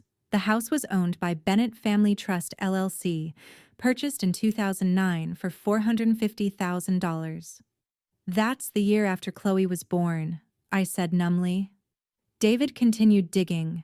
Utility bills in my father's name, property tax payments, and then he found the school records. Tuition payments to Forest Heights Academy, a private school in Portland. 2 students currently enrolled, Emma Crawford, age 14, and Lucas Crawford, age 12. Crawford. Not Bennett. Different last name. Margaret, David said carefully. It appears your father has been maintaining a second household in Portland for at least 16 years. These children would have been born in 2010 and 2012. I stared at the screen, at the addresses and account numbers and automated payments that told a story I couldn't quite process. Dad has another family, and he's been funding both families with your grandmother's money, Martha said. The trust withdrawals, the reverse mortgage, the money he took from you, it wasn't just about maintaining their lifestyle in Seattle. It was about supporting an entirely separate life across the country. I thought about the confession in the parking garage, about how convinced I'd been that he was trapped, controlled, desperate. I thought about the hard drive he'd pressed into my hands like it was salvation. Every word had been calculated. Every tear had been strategic. He'd positioned himself as the victim so I'd protect him when everything fell apart. My phone rang. My mother's number. I stared at it for 3 rings before answering. Margaret. Her voice was different than I'd ever heard it. Small, broken, stripped of all performance. Can we talk? Just you and me. I think I'm ready to tell you everything. I told my mother I'd meet her tomorrow and hung up. Before I could process what she'd said, my phone rang again. Dr. Patel this time. Margaret, I have Danny's blood panel results and the comparison sample from your sister. My heart started pounding. Go ahead. I'm required to tell you this, Dr. Patel said carefully. The woman who volunteered as a donor, Chloe Bennett, shares no maternal genetic markers with your son. In standard sibling genetics, we'd expect to see at least 25% overlap through the maternal line. They show 0%. The office seemed to tilt. I gripped the edge of Martha's desk. What does that mean, doctor? Patel's voice was gentle, the tone doctors use when delivering news that changes everything. It means Chloe is not your mother's biological daughter. You and Chloe have different mothers, same father. I sat there holding the phone, unable to speak. Martha was watching me, concerned. David had stopped typing. Margaret, are you there? Yes. Thank you for calling. I ended the call and looked at Martha. Chloe isn't my sister. Not fully. We have the same father, different mothers. Martha's expression shifted to understanding. The Portland family. Diana Crawford. Chloe is hers. Your father had an affair, got her pregnant, and somehow convinced your mother to raise the child. I felt numb, like my brain was protecting me from the full weight of what I was learning. 33 years. My mother has been raising my father's affair child for 33 years. I called Chloe. Where are you? Home. Why? What's wrong? Meet me at the hospital chapel in 30 minutes. We need to talk. The hospital chapel was empty when I arrived. A small interfaith space with cushioned chairs and dim lighting, designed for privacy and grief. Chloe was already there, sitting in the front row, her perfect posture collapsed into something smaller. I sat beside her. We need to do a DNA test, an actual one. Her face crumbled instantly, and I knew. She already knew. How long have you known? I asked quietly. 3 years. Her voice was barely a whisper. I did 23andMe for fun, to find out if we had Italian ancestry or whatever. Instead, I got matched with a woman in Portland named Diana Crawford. 99.9% probability of maternal relationship. You contacted her. She told me everything. Dad had an affair in 1989. She got pregnant with me. He promised to leave Mom and marry her, build a life together. Chloe's hands were shaking in her lap. But he never did. When I was 6 months old, he showed up at Diana's apartment and took me. Just took me. Told her if she tried to get me back, he'd use his reputation and his money to prove she was unfit. He'd make sure she never saw me again. I felt sick. And Mom? He convinced her to take me in. Told her it was the only way to save their marriage, avoid the scandal, protect the family reputation. The church would forgive a man who made a mistake but took responsibility. They wouldn't forgive divorce and a broken home. Chloe wiped her eyes. So Mom agreed. She raised me as punishment for his betrayal. The pieces were falling into place, the way my mother looked at Chloe sometimes, with an expression I'd always thought was disappointment. It wasn't disappointment. It was pain. The way she'd treated Chloe like a doll, something to dress up and display but never quite love. Chloe wasn't her daughter. Chloe was evidence of my father's infidelity. A living reminder of humiliation that my mother had to feed and clothe and pretend to love for over 3 decades. Every time she looks at me, Chloe said, her voice breaking, she sees his affair. She sees the woman he chose over her. She sees her own weakness in agreeing to this. I'm not her daughter, Meg. I'm evidence of her humiliation. I took Chloe's hands. They were ice cold. We were set against each other on purpose. You were the scapegoat. I was the cash cow. Different roles. Same prison. He needed us divided so we wouldn't compare notes, wouldn't figure out the system. Chloe nodded, tears streaming down her face. I wanted to tell you so many times, but I was ashamed and scared. And I thought if I told you, you'd hate me for existing. You're a victim, Chloe. Just like me. Just like Mom. The words felt strange in my mouth, defending the woman who'd spent my entire life manipulating and controlling me. She's not evil. She's broken. 34 years of swallowing Dad's lies, raising his affair child, watching him steal from his own mother while she played the role of supportive wife. She became what she had to become to survive. Chloe looked at me, mascara streaking her cheeks. What do? We free her. We burn down the whole system Dad built. We stop him from doing this to anyone else. I squeezed her hands. But first, we need to know everything. No more secrets. Tell me what else you know. Chloe nodded slowly. There's something else. The Portland family. Diana and the 2 kids. Emma and Lucas. One of them is sick. Really sick. Which one? Lucas, the 12-year-old boy. He has leukemia. Acute lymphoblastic leukemia. Diagnosed 2 years ago. Chloe's voice was hollow. Dad's been using the trust fund to pay for experimental treatment, clinical trials that aren't covered by insurance, some kind of CAR T-cell therapy that costs hundreds of thousands of dollars. I stared at her. He's been stealing my inheritance to pay for medical treatment for the son he had with his mistress.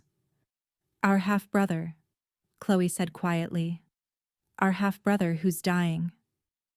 I woke Monday morning to my phone vibrating so violently it had moved halfway across my nightstand. 47 text messages, 32 missed calls, 15 voicemails. Every notification made my stomach tighten further. The first text was from a nurse I'd worked with for 12 years. Meg, what's going on? Your mom posted something and people are talking. I opened Facebook and found it immediately. The church's page, which had 18,000 members across the Seattle suburbs, featured a pinned video posted at 6:30 that morning. The title made my blood run cold. A mother's heartbreak, mental illness, and family betrayal. I pressed play. My mother sat in her living room, the one with the cream-colored sofa and the tasteful artwork, natural light streaming through the windows behind her. She wore a simple sweater, no jewelry, her face bare of the usual careful makeup. She looked vulnerable, human, heartbroken. I'm Patricia Bennett, she began, her voice shaking just enough to sound authentic. And I need to talk about something that's breaking my heart. My daughter Margaret is suffering. Since her divorce 3 years ago, she's struggled with paranoia and instability. We've tried everything to help her. Paying her bills when she fell behind, taking care of her son when her work schedule overwhelmed her, supporting her emotionally through this difficult time. She paused to wipe her eyes with a tissue. But yesterday, she disrupted our church's charity event with wild accusations. She claims we stole from her, that we abused her son, that we're running some kind of fraud. None of it is true. The more we try to help, the more she demands. The more we give, the angrier she becomes. Her voice broke. I'm speaking publicly because I'm scared. Scared for her. Scared for my grandson. Mental illness is real, and it's destroying my family. If you're watching this, please pray for Margaret. Pray that she gets the help she needs before something terrible happens. The video ended with my mother's face frozen in an expression of maternal anguish. Below it, the comment section was exploding. 3,400 shares, 892 comments. I scrolled through them, each one a small knife. Praying for your family, Patricia. Mental health is so important. I've always thought Margaret seemed unstable. This explains so much. What a strong woman you are to speak out about this. Your daughter is lucky to have you. My phone rang. Sarah Chen, a colleague from the ER. I answered. Hey Meg, I just saw your mom's video. Are you okay? Do you need to talk to someone? I can give you the number for the hospital's EAP counselor if you want some professional help. Professional help? She was asking if I needed a psychiatrist. Sarah, it's not true. None of it is true. Okay. Her voice had that careful neutrality people use when they don't believe you but don't want to upset you further. Well, if you need anything, I'm here. She hung up quickly, and I knew. She believed my mother. Everyone would believe my mother because Patricia Bennett had spent 40 years building credibility, while I'd spent 27 years being too busy saving other people's lives to protect my own reputation. The calls kept coming. Danny's school counselor wanted to schedule an emergency meeting about custody stability concerns. My apartment building manager called to say several residents had expressed worry about the situation. Even Mrs. Ruth, who'd witnessed Danny on the porch and called CPS herself, seemed hesitant when I spoke to her. Honey, I just don't know what to believe anymore, Ruth said. Your mother seems so genuine in that video, so heartbroken. Could there have been some kind of misunderstanding? I watched my reputation crumble in real time. 27 years of nursing excellence, of showing up for every shift, of holding patients' hands as they died and teaching new nurses how to start difficult IVs. All of it dissolving in 24 hours, because my mother knew exactly how to weaponize vulnerability. This was the price of challenging a narcissistic family system. They would burn you publicly, rather than admit private truth. Martha came to my apartment that evening, her expression grim. Don't respond publicly. Not yet. Everyone thinks I'm having a breakdown. Good. Let them think it. She sat across from me at my kitchen table. They want you emotional and defensive. That plays perfectly into the unstable daughter narrative. Every statement you make right now will be analyzed for signs of instability. Every defense will sound like denial. So I just let this destroy me? No, you let them think they're winning. Martha pulled out her laptop. Rebecca Kim has been investigating the Winter Hearts Fund independently. She discovered it's not registered as a 501c3 nonprofit. Every donation that went into it went into a personal checking account controlled by your father. That's fraud. Tax fraud, charity fraud, wire fraud if anyone donated online. When does her article run? Wednesday morning, 72 hours. Front page of the Metro section. She's calling it Financial Fraud Hidden Behind Church Charity. An investigation. She has bank records, interviews with donors, everything. Martha looked at me seriously. Margaret, your mother's video is going to spread. More people will believe it. You'll get more calls questioning your sanity. And then on Wednesday, the truth hits. The contrast will be devastating for them. So I do nothing. You let them dig their own grave. Your mother just went on video claiming you're mentally ill and making false accusations. When Rebecca's article proves those accusations are true, your mother becomes the liar. Not just wrong, actively, deliberately deceptive. I nodded slowly, understanding the strategy but hating the waiting. What if people don't believe it? Then they will, because Rebecca has documentation. Bank statements don't have mental breakdowns. Forensic accounting doesn't need therapy. Martha gathered her things to leave, and I walked her to the door. As she stepped into the hallway, I suddenly remembered something and called after her, deliberately raising my voice. Martha, wait. Can I call you back in 5 minutes? I need to check something about the timeline for Wednesday. Sure, Martha said, playing along without missing a beat. Call my cell. She left, and I walked back into my apartment, leaving my phone on the kitchen counter. I went to the bedroom to check on Danny, who was drawing pictures of dinosaurs on his art pad, fully recovered from the pneumonia. In the end, the kitchen.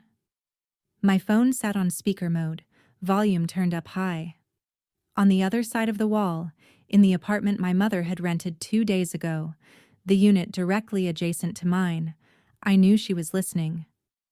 I'd seen her move in yesterday, watched her carry boxes inside with that practiced fragility, playing the role of the concerned mother who needed to be close to her troubled daughter. Now she would hear everything, every plan, every strategy, every piece of evidence we had, and she would make her next move exactly as I expected her to. Tuesday afternoon, I was sitting in Martha's office reviewing Rebecca's draft article when her assistant knocked on the door, face pale. Martha, there are 3 FBI agents in the lobby. They're asking for both of you. My first thought was that my mother had somehow turned this around, convinced federal authorities that I was the criminal. But when the agents entered, the lead investigator, a woman in her 40s with sharp eyes and a no-nonsense demeanor, extended her hand to me. Ms. Bennett, I'm Special Agent Carol Reeves. This is Agent Park and Agent Williams. We're here about your father, Thomas Bennett. Not me. My father. Agent Reeves sat down and opened a briefcase, pulling out a thick file. We've been investigating an illegal online gambling operation targeting senior citizens for 8 months. The case broke open when Harold Simmons, 73 years old, died by suicide last August. He left a note. She slid a photocopy across the table.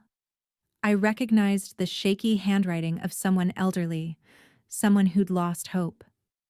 I can't live with what I've done. I lost everything. The house, the savings, Mary's future. Thomas Bennett promised it was a safe investment. He said I could trust him because we were church family. I trusted him. And now there's nothing left. I'm sorry, Mary. I'm so sorry. My hands trembled holding the note. Harold Simmons. I saw that name in the trust documents. His widow provided us with email records. Your father was the primary contact for what Mr. Simmons believed was a community investment program. We've since identified 23 victims, all elderly, all members of your parents' church, or associated with it through social connections. Agent Reeves pulled out bank statements. The Winter Hearts Fund appears in 16 of these victims' financial records as the initial transaction. A small charitable donation, usually between $500 and $2,000. It established trust. Then what? Martha asked. Then, over the following months, your father would introduce what he called the Community Investment Circle, and he'd pitch it as a special opportunity for church members only, a way to generate supplemental retirement income through collective investment strategies. Agent Reeves used air quotes, her expression disgusted. What it actually was online sports betting with rigged odds. He'd set up accounts for them, tell them which games to bet on, convince them that the system was foolproof. Agent Park pulled up a laptop and showed us a spreadsheet. Names, amounts, dates. The numbers were staggering. When people started losing money, Bennett would offer them loans from what he called the family trust. 0 interest, payable whenever they recovered their losses. But of course, they never recovered. They just got deeper in debt. He'd pressure them to double down.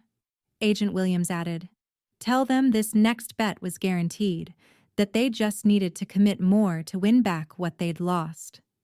Classic gambling addiction manipulation, except he was creating the addiction deliberately. I felt sick. How much? Total? $1.2 million in confirmed losses, and that's just what we've documented so far. Agent Reeves looked at me carefully.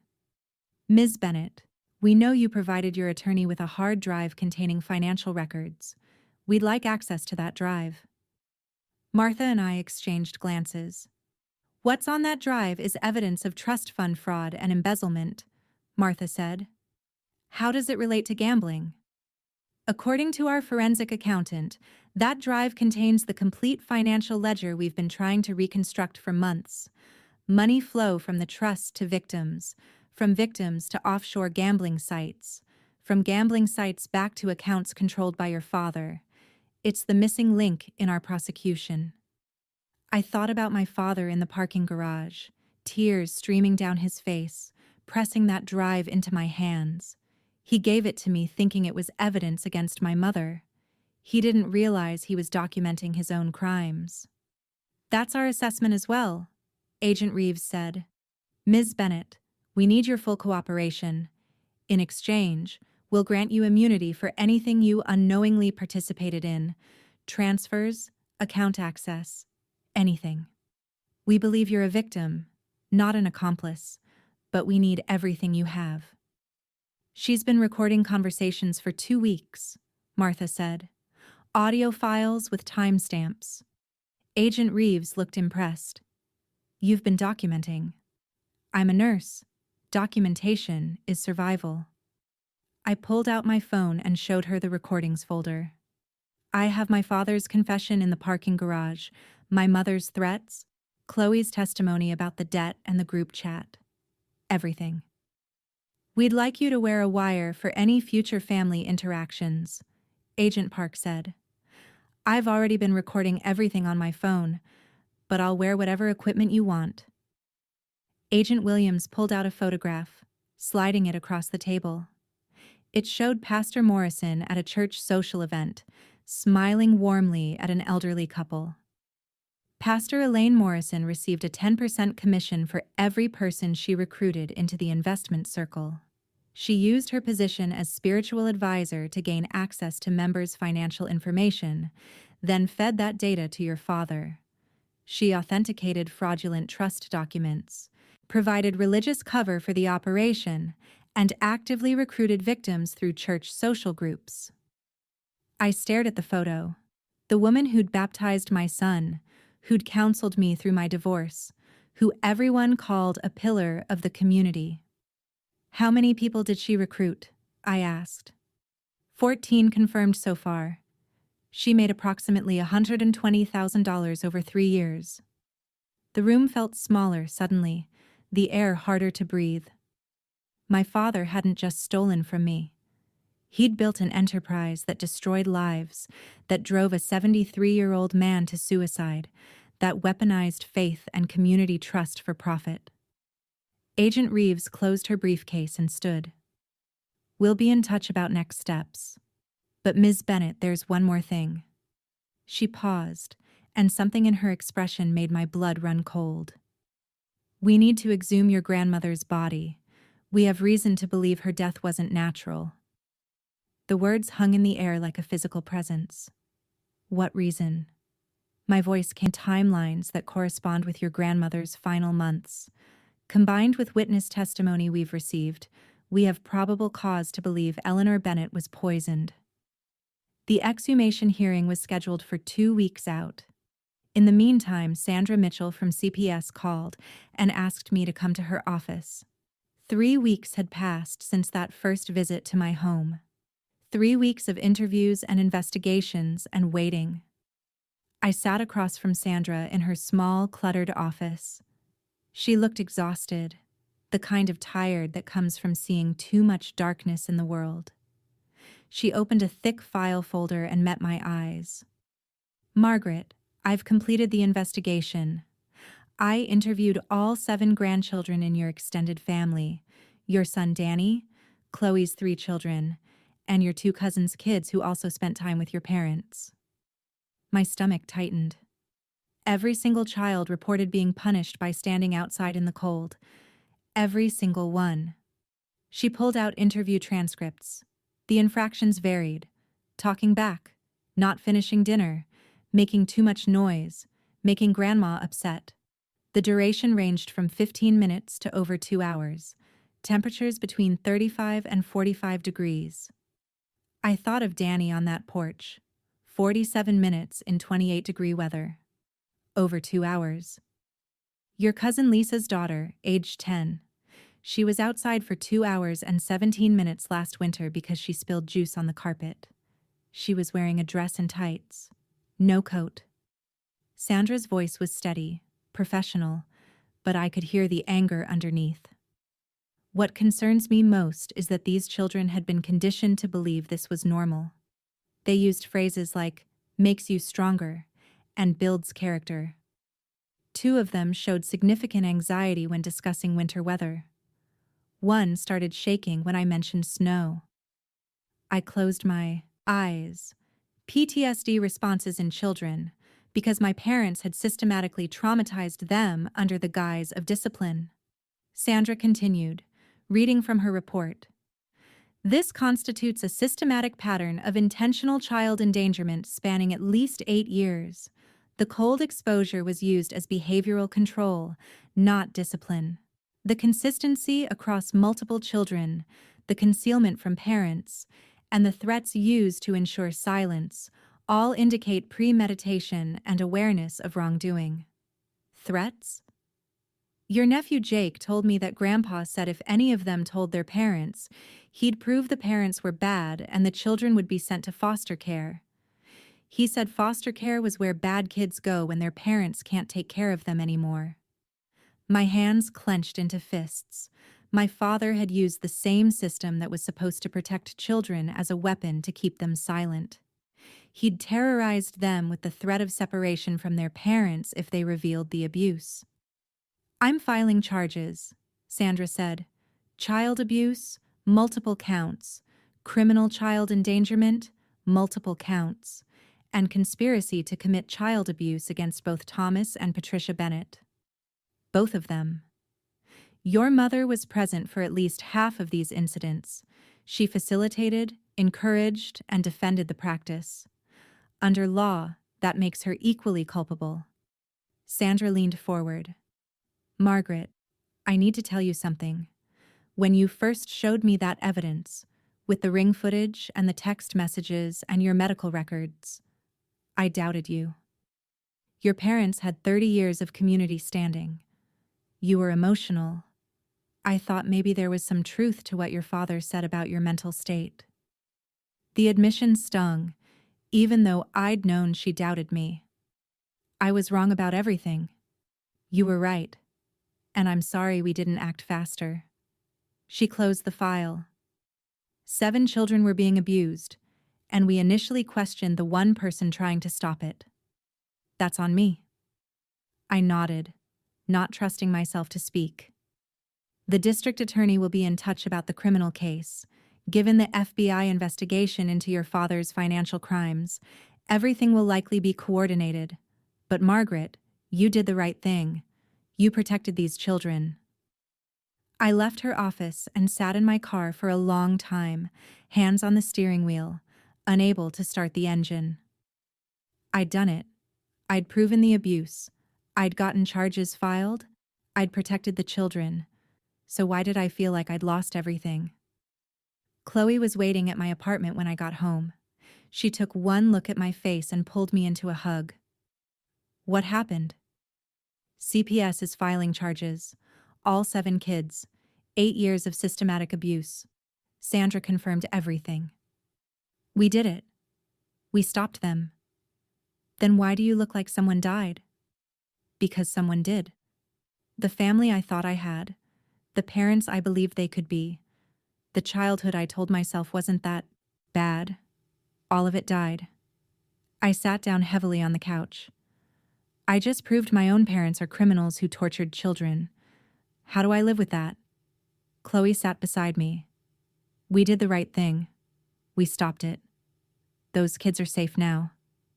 "At what cost?" I gestured around us. "The family we knew is gone. Replaced by criminal defendants and federal investigations and exhumation orders. Everything is destroyed." "It was already destroyed, Meg. We just stopped pretending it wasn't." Chloe took my hand. "And those kids get to grow up without being locked outside in the cold. Danny gets to grow up knowing his mother protected him. That's worth everything." I looked at her. This sister who wasn't fully my sister. This woman who'd been trapped in the same system from a different angle. "When did you get so wise?" "When I realized I had a sister who was brave enough to burn down the whole system to save her son. You taught me that protection is more important than comfort." I squeezed her hand and thought of Danny upstairs, drawing pictures of dinosaurs, smiling again, his lungs healed and his nightmares fading. Chloe was right. Protection was more important than comfort. Truth was more important than peace. We sat in silence for a few minutes. Then my phone buzzed. A text from an unknown number. "Check your front porch." I walked to the door and opened it. My mother stood in the parking lot below, perfectly composed in a camel-colored coat, her expression unreadable. She looked up at me and spoke loudly enough for her voice to carry. "You'll lose everything by Christmas, Margaret. I promise you that." Then she turned and walked away, leaving me standing in the doorway with those words echoing in the cold November air. My mother's threat hung in the air for 2 days. Then Sunday came, and with it, the reckoning I'd been waiting for. I didn't go to church that morning. I'd stopped attending weeks ago, unable to sit in those pews knowing what I knew. But Rebecca Kim was there, along with her photographer, positioned discreetly in the back row. She called me at 10:45. It's happening. They just arrested Pastor Morrison. I put her on speaker so Martha and Chloe could hear. Rebecca's voice was low, urgent. She just finished her sermon, something about forgiveness and family healing. The irony is almost too much. And she was greeting people at the front when 2 FBI agents walked down the center aisle. Everyone went silent. You could have heard a pin drop. What did they charge her with? Martha asked. Agent Reeves read it out loud. Conspiracy to commit wire fraud, notary fraud, money laundering, and acting as an accomplice in elder financial exploitation. Then she said, and I quote, Pastor Morrison received $340,000 over 5 years as commission for recruiting elderly victims into a fraudulent investment scheme. I heard gasps and murmurs through Rebecca's phone, the sound of a congregation having its foundation shattered. They handcuffed her right there in front of everyone, Rebecca continued. The woman who baptized half their children, who officiated their weddings, who sat with them when their parents died. People are crying. Some are angry.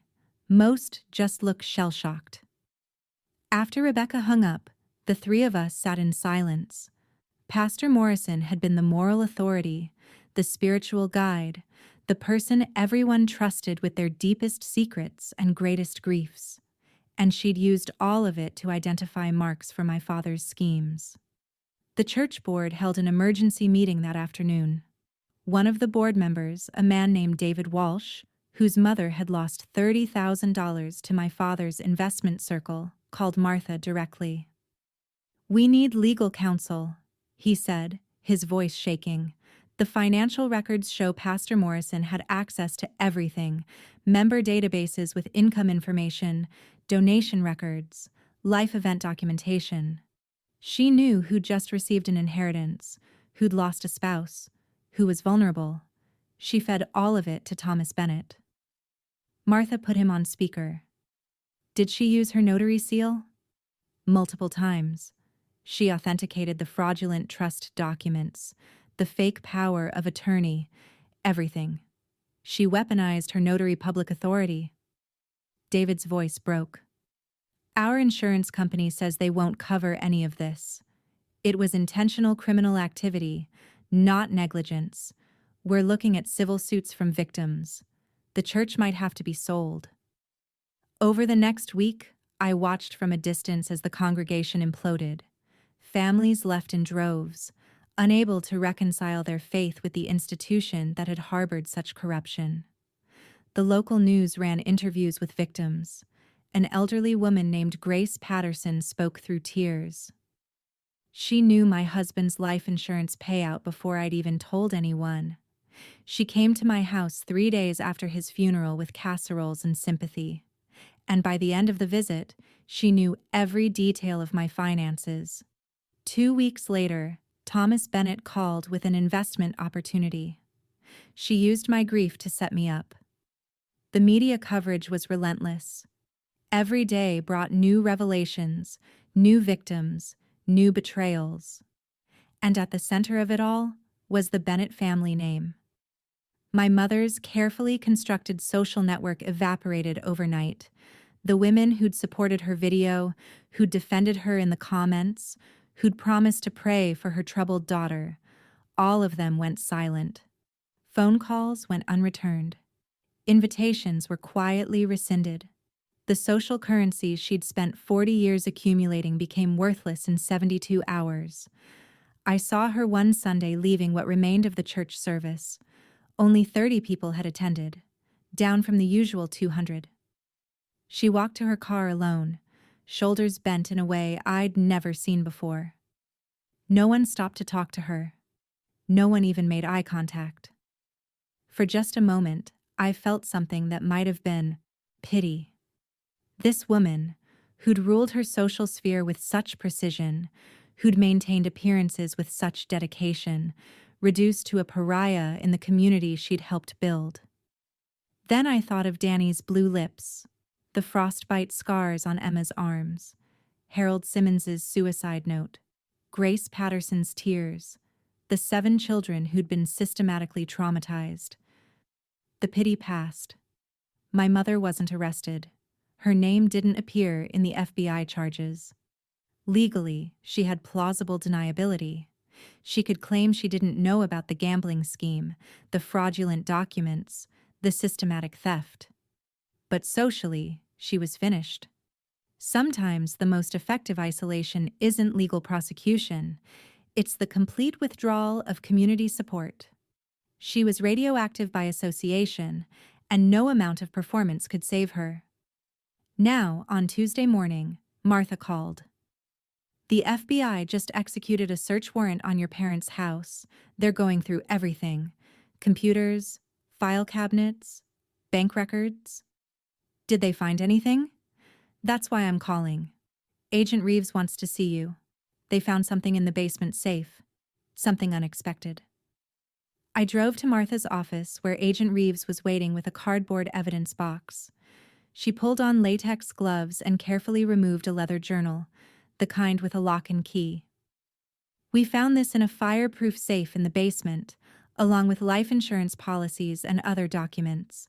It's a journal kept by your grandmother, Eleanor Bennett. The entries span from 2010 to 2014. My heart started pounding. What does it say? Agent Reeves opened to a page marked with a yellow tab. It documents her suspicions about your father's activities, his unexplained absences, large cash withdrawals she couldn't account for, phone calls he'd taken private. And toward the end, she flipped to the final entries. She describes feeling increasingly ill, nausea, confusion, numbness in her extremities. She writes that she asked your father about her symptoms, and he told her it was just her heart condition worsening. But Margaret, your grandmother, suspected something else. She turned the journal so I could see my grandmother's handwriting, shaky but still legible. Thomas keeps insisting I take the new medicine he brought home. Says it will help my heart, but I feel worse every time I take it. Patricia watches him give it to me and says nothing. I'm scared. The entry stopped mid-sentence. It was dated November 28th, 2014, 11 days before she died. I held my grandmother's journal in my hands, reading those final words over and over. She'd known. In her last days, confused and frightened, she'd known someone was poisoning her. And she'd written it down, locked it away, a message in a bottle that had taken 10 years to reach me. 2 Sundays later, my father was arrested. He'd been attending church defiantly, as if his presence alone could restore his reputation, playing the role of wrongly accused man seeking sanctuary, greeting people who wouldn't meet his eyes, sitting in his usual pew like nothing had changed. The FBI waited until after communion. Agent Reeves told me later it was strategic. Maximum witnesses, minimal chance of escape. The symbolism of justice being served in the place where he'd hunted his victims. I was there in the back row with Martha and Chloe. We watched as 2 agents walked down the center aisle, their footsteps echoing in the silence. My father stood as they approached, and for a moment I thought he might run. Instead, he straightened his shoulders, lifted his chin, and waited. Agent Reeves read the charges loud enough for everyone to hear. Wire fraud, 18 counts. Elder financial exploitation, 23 counts. Money laundering, 14 counts. Conspiracy to commit fraud, forgery. And then the words that made the entire congregation gasp. Voluntary manslaughter in connection with the death of Eleanor Grace Bennett. Someone screamed. An elderly woman in the 3rd row collapsed into her husband's arms. My father's face remained impassive, but I saw his hands shaking as Agent Reeves handcuffed him. Thomas Bennett, you're under arrest. You have the right to remain silent. They led him out through the center aisle, past 200 witnesses, past the photos of church events on the walls where he smiled beside the people he'd destroyed. He didn't look at anyone, but as he passed our row, his eyes found mine for just a second. I couldn't read his expression. Regret? defiance, resignation. Then he was gone. The next morning, Rebecca's article ran on the front page. Trusted Pharmacist's 15-year fraud empire, how church became hunting ground. She documented everything, every victim, every scheme, every betrayal. Photos of Thomas at church picnics, Christmas services, charity events. Always smiling, always trusted. The comment section filled within hours. He counseled my mother on her medications after Dad died. We trusted him with everything. I introduced him to my uncle. I'm the reason my uncle lost his retirement. How do we ever trust anyone again? The betrayal cut deeper than money. Thomas had used his profession, his faith, his community standing as camouflage for predation. He'd turned the church into a hunting ground and everyone in it into potential prey. 3 days after his arrest, my phone rang. My mother's number. I almost didn't answer. Margaret. Her voice was unrecognizable, stripped of every performance, every mask. They took him in front of everyone. The house is being seized. All the accounts are frozen. I have nothing. I said nothing. Just listened. I know you think I'm evil, but Margaret, I was afraid. For 34 years, I was so afraid. Her voice cracked. He said if I ever left, he'd prove I was an unfit mother, that I was complicit in everything. He said no one would believe me, and he was right. Look how everyone believed him about you. The line went quiet for a long moment. I could hear her breathing, ragged and uneven. I should have protected you, she whispered. I should have protected all of you. I'm sorry, I'm so sorry, She hung up before I could respond. That night, Chloe called me at 2 SARS in the morning. Meg, Mom's in the hospital. She had a stroke. I drove to the hospital, not because I wanted to, but because Chloe's voice on the phone had been so broken, I couldn't ignore it. When I arrived, she was sitting in the waiting room, face pale, hands twisted together in her lap. They say it's minor, a small ischemic stroke. But Meg, she looked so small in that ambulance. Dr. Patel met us outside the room. The same doctor who'd treated Danny, who'd called me about the DNA results, who'd been present for so many turning points in this nightmare. He looked tired. The stroke was minor. No significant motor impairment. Speech is intact. Cognitive function appears normal.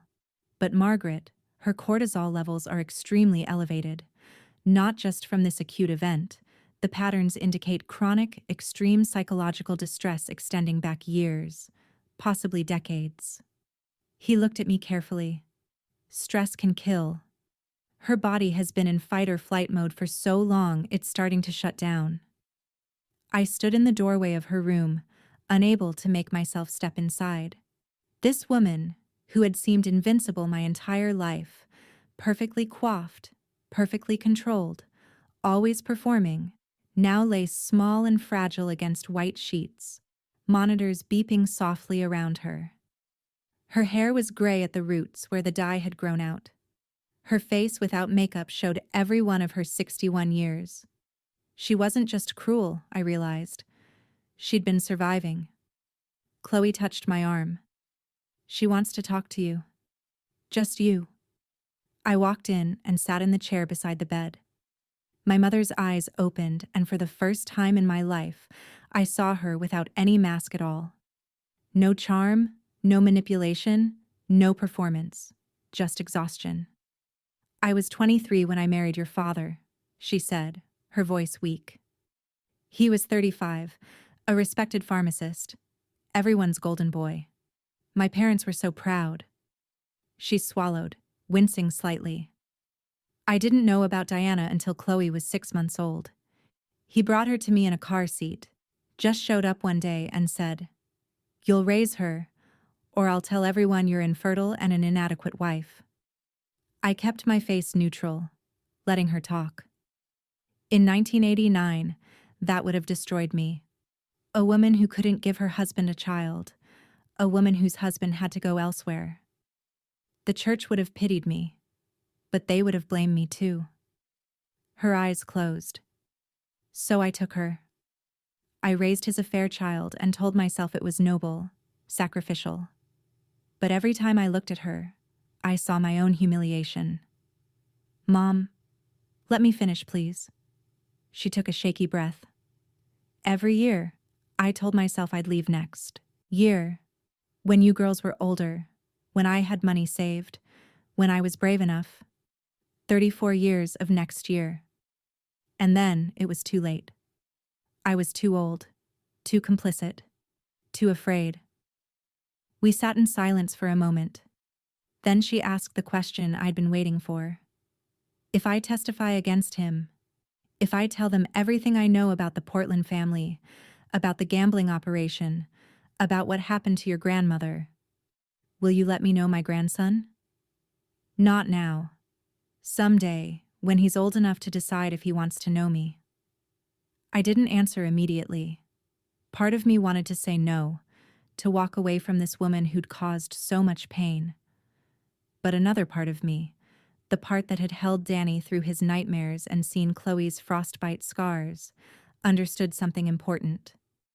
Victims can also be perpetrators. Abused people can become abusers. Understanding doesn't mean excusing, but it does mean seeing the whole truth. First, I said quietly, you tell me what really happened to Grandma. All of it. No more lies. No more protecting him. My mother's face crumpled and tears started falling. Your father poisoned her.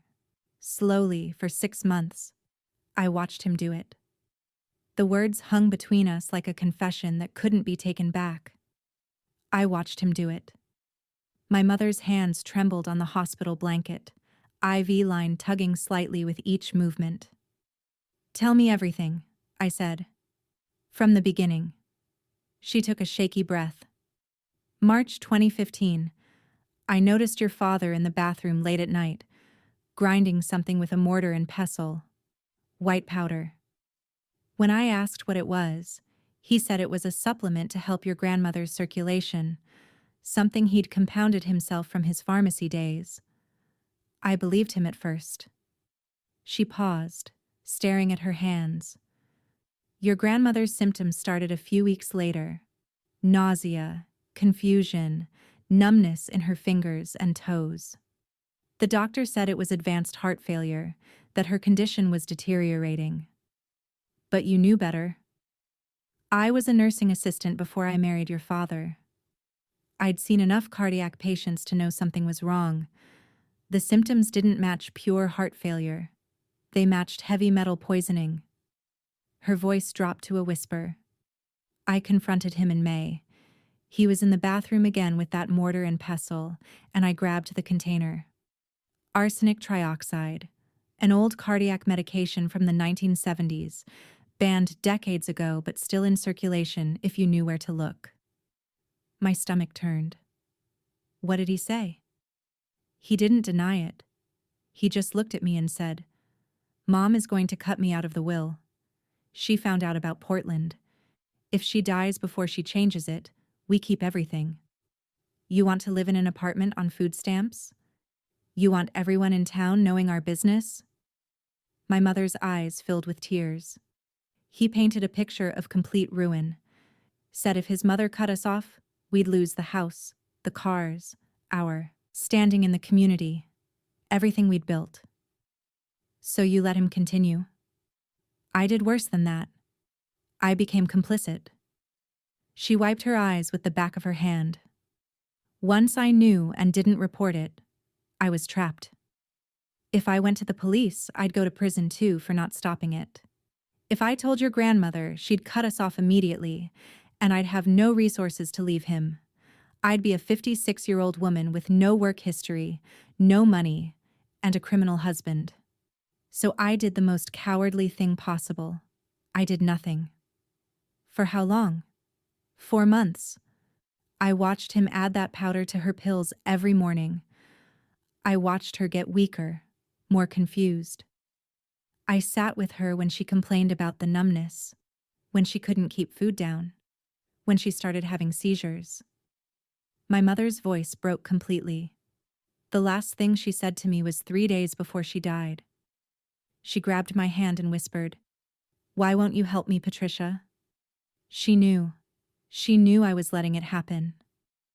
I sat there, processing what I'd just heard. My grandmother's journal had documented her suspicions. My mother had just confirmed them. And my father had systematically murdered his own mother for money while his wife watched. "I need to get Agent Reeves," I said. Special Agent Reeves arrived within the hour, along with another agent carrying recording equipment.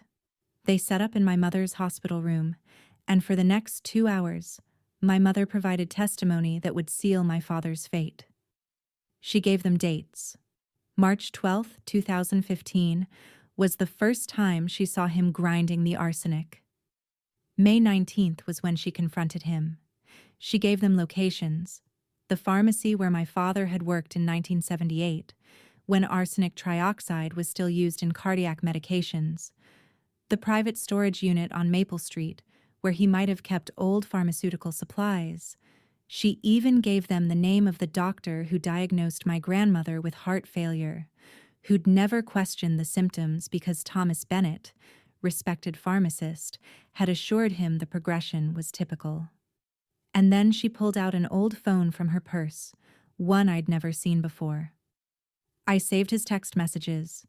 I was afraid, but I wasn't stupid. I knew someday I might need proof I was coerced. Agent Reeves scrolled through the messages, her expression darkening with each screen. "Patricia, these are dated during your mother-in-law's final weeks." He was instructing me how to support the narrative, what to tell the doctor, what to say to Margaret and Chloe, how to react at the funeral. My mother's voice was hollow. He choreographed everything. After Agent Reeves left, she pulled me aside in the hallway. "Your mother's testimony, combined with the forensic evidence from the exhumation, just upgraded the charge from voluntary manslaughter to first-degree murder. Premeditation, deliberation, malice aforethought. Your father is going to die in prison, Margaret." I nodded, unable to speak. Agent Reeves continued, "Your mother will likely face charges as an accessory after the fact, but her cooperation will matter. She'll serve time, but not life." I walked out to the parking lot as the sun was setting, my mind numb from everything I'd learned. My father was a murderer. My mother was an accomplice. My grandmother had died knowing the people she trusted most were killing her. I reached my car and stopped. A USB drive was taped to my windshield, a small yellow note attached. I pulled it off and read the handwriting. "You think you know everything? You don't. Watch this. A friend." I drove straight to Martha's office with the USB drive. It was 9:00 at night, but she answered on the first ring when I called. "I'm here. Come up." She plugged the drive into her computer and we watched as folders populated the screen. Lab reports, forensic pathology findings, digital correspondence, photographs that made my stomach turn. Martha opened the pathology report first. The exhumation had been performed 3 weeks ago, after Agent Reeves had obtained a court order based on my grandmother's journal and my mother's initial statement. Despite 9 years of decomposition, the forensic team had been able to extract bone and hair samples for analysis. The results were unequivocal. Arsenic levels in my grandmother's remains measured 47 times the acceptable limit for human tissue. The specific compound was arsenic trioxide, matching a discontinued cardiac medication called Fowler's solution, banned by the FDA in 1985 but still present in pharmaceutical inventories from that era. Martha pulled up my father's pharmacy license records. He worked at Riverside Pharmacy from 1978 to 2018. 40 years of access to controlled substances, including legacy medications that were supposed to be destroyed but often weren't. The forensic pathologist's conclusion was clinical and damning. Death by intentional poisoning over approximately 120 days. The pattern of arsenic accumulation in bone tissue indicates regular, sustained exposure consistent with daily administration. This was not accidental ingestion or environmental contamination. This was murder. I stared at the screen, seeing the scientific proof of what my mother had confessed. My father had killed his own mother slowly, methodically, over 4 months, while she grew weaker and more confused, while she wrote in her journal that she was scared, while she begged for help that never came. Martha opened another folder labeled Digital Evidence, email correspondence between my father and Pastor Morrison, recovered from the pastor's computer that the FBI had seized. The timestamps made me feel sick. March 24th, 2015, from Thomas to Pastor Morrison. Mother is declining faster than expected. We need to move the trust amendments through before hospice gets involved. They ask too many questions about medications and symptoms. April 18th, 2015, from Pastor Morrison to Thomas. How much longer? People at church are asking about Eleanor's appearance. She looks skeletal. I'm running out of excuses for why she's not attending services. April 22nd, 2015, from Thomas to Pastor Morrison. Another month at most. Just keep deflecting. Tell them she's too weak for visitors. The exchanges continued through November, a digital record of conspiracy and premeditation. Pastor Morrison hadn't just notarized fraudulent documents and recruited gambling victims. She'd been aware that my grandmother was being killed and had helped maintain the cover story. Who sent this? I asked, my voice barely above a whisper. Martha checked the metadata. It was mailed from Portland, Oregon, 4 days ago. She pulled up property records and cross-referenced them with the information we already had about my father's second family. It's Diana Crawford's address. There was a letter file in the folder. Martha opened it, and we read together. Thomas told me Eleanor's death was natural. Heart failure, he said, quick and peaceful. When I saw the FBI investigation in the news last week, I remembered he'd left an old computer at our house from 2015. He said it was broken, asked me to throw it out, but I never did. I had our son's friend, who's good with computers, recover the files. What I found? I can't believe I'm reading. He kept detailed records of everything. The poisoning, the gambling schemes, the theft. All of it documented like a business ledger. My children loved him. They called him Dad. Now I have to tell them their father is a murderer. I'm sending you everything. Use this to make sure he never hurts anyone again. He doesn't deserve to see daylight. To Crawford. Martha closed the laptop and looked at me. The office was silent except for the hum of the computer and the distant sound of traffic outside. Margaret, she said quietly, you've won. Completely. The forensic evidence proves murder. The digital trail proves premeditation. Your mother's testimony provides motive and eyewitness confirmation. Diana's evidence shows your father documented his own crimes. There's no defense he can mount. He's going to prison for the rest of his life. I should have felt triumphant, vindicated, relieved. Instead, I felt hollow. But now comes the hardest part, Martha continued, her expression serious.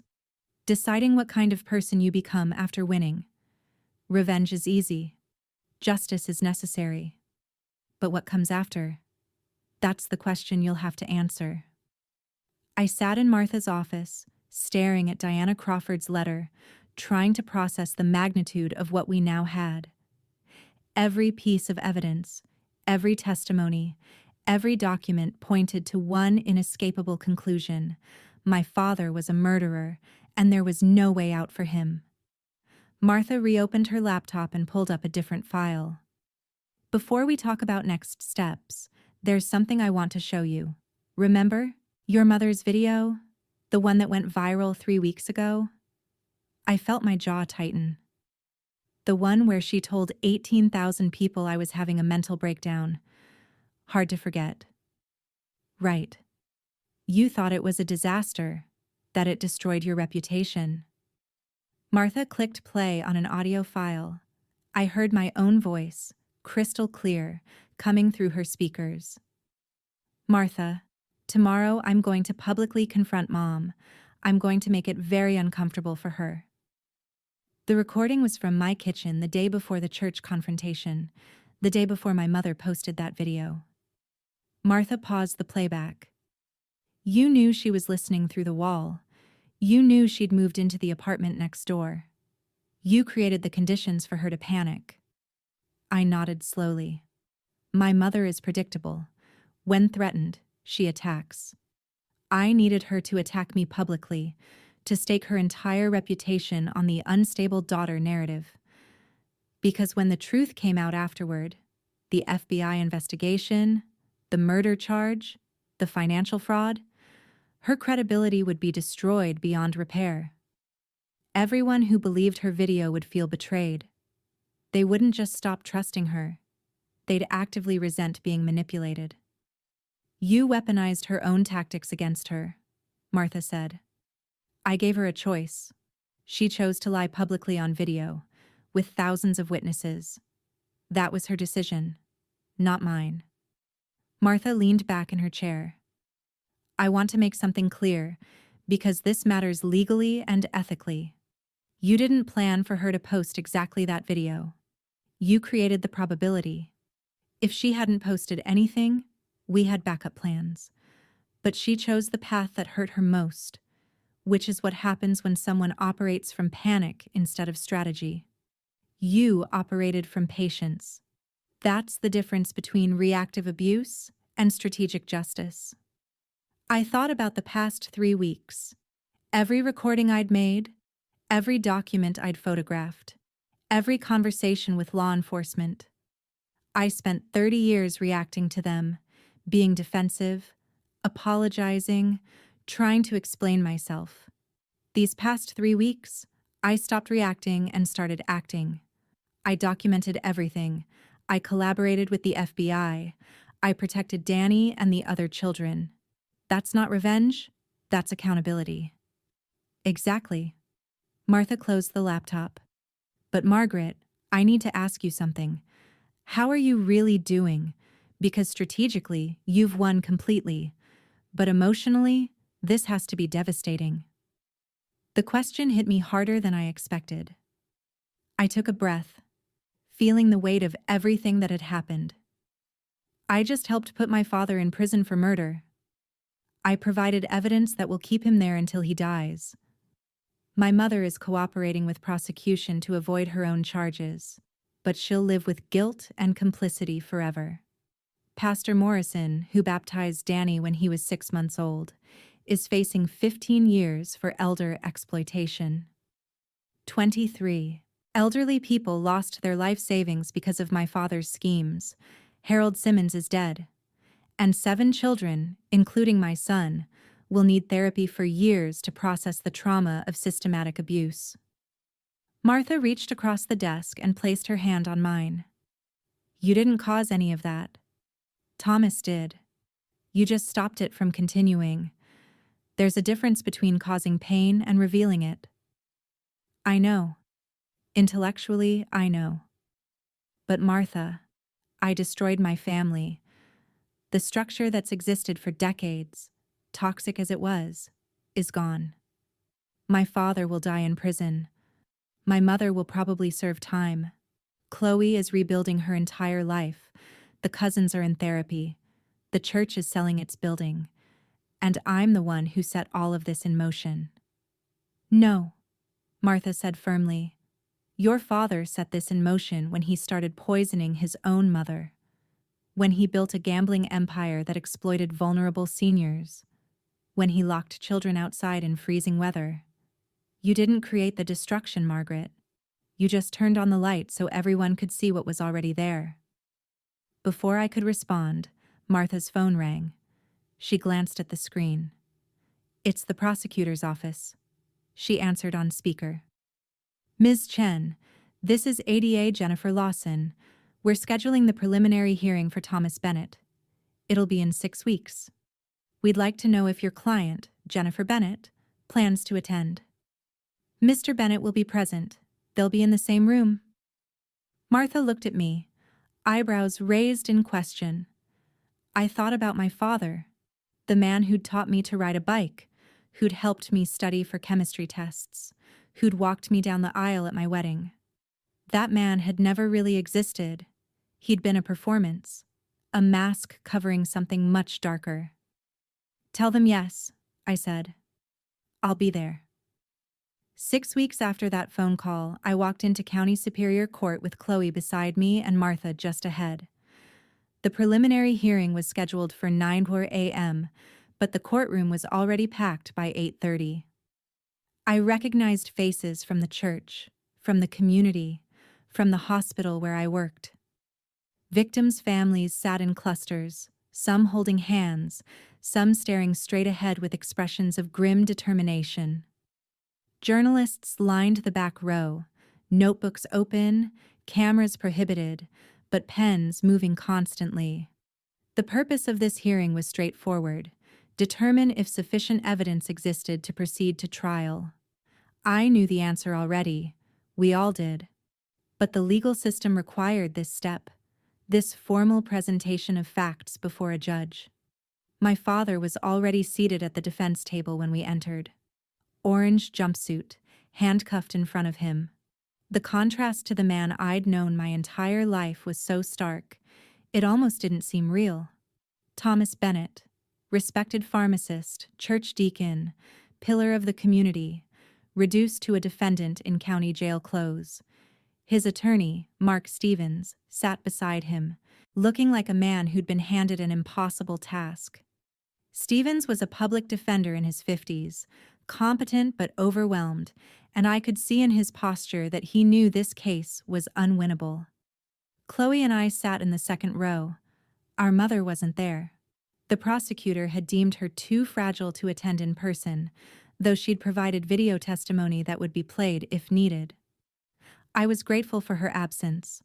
I didn't know if I could sit in the same room with both my parents and maintain my composure. Judge Patricia Hamilton entered, and we all stood. She was in her 60s, gray-haired and no-nonsense, with a reputation for running an efficient courtroom. She took her seat and gestured for us to sit. The People versus Thomas Edward Bennett. Preliminary hearing to determine probable cause for trial. Assistant District Attorney Lawson, you may proceed. Jennifer Lawson stood, a woman in her early 40s with sharp eyes and a methodical approach. She began reading the charges, and the list seemed to go on forever. Count 1, first-degree murder in the death of Eleanor Grace Bennett. Counts 2 through 24, elder financial exploitation of 23 victims. Counts 25 through 38, wire fraud. Counts 39 through 52, money laundering. Counts 53 through 59, child endangerment of 7 minors. Count 60, conspiracy to commit fraud. She presented the evidence piece by piece. The forensic pathology report showing arsenic levels 47 times the acceptable limit in my grandmother's remains. The financial ledgers from the hard drive my father had given me, documenting every fraudulent transaction. Victim testimony, including widow Mary Simmons reading her husband's suicide note aloud, her voice breaking on every third word. Email correspondence between my father and Pastor Morrison displayed on the courtroom screen for everyone to see. Bank records showing the money trail from trust to victims to offshore gambling sites and back. Diana Crawford's written statement about the Portland household, the second family my father had maintained with stolen funds. The defendant orchestrated a 15-year criminal enterprise, Lawson concluded, using his professional reputation as a pharmacist, his standing in the church community, and his own family as cover for systematic fraud, exploitation, and ultimately murder. He poisoned his own mother over 4 months to prevent her from changing her will. He defrauded elderly victims of over $1.2 million, driving at least one to suicide. He endangered 7 children through systematic abuse. And he did all of this while maintaining the appearance of a respected community member. During her presentation, I felt my father's eyes on me.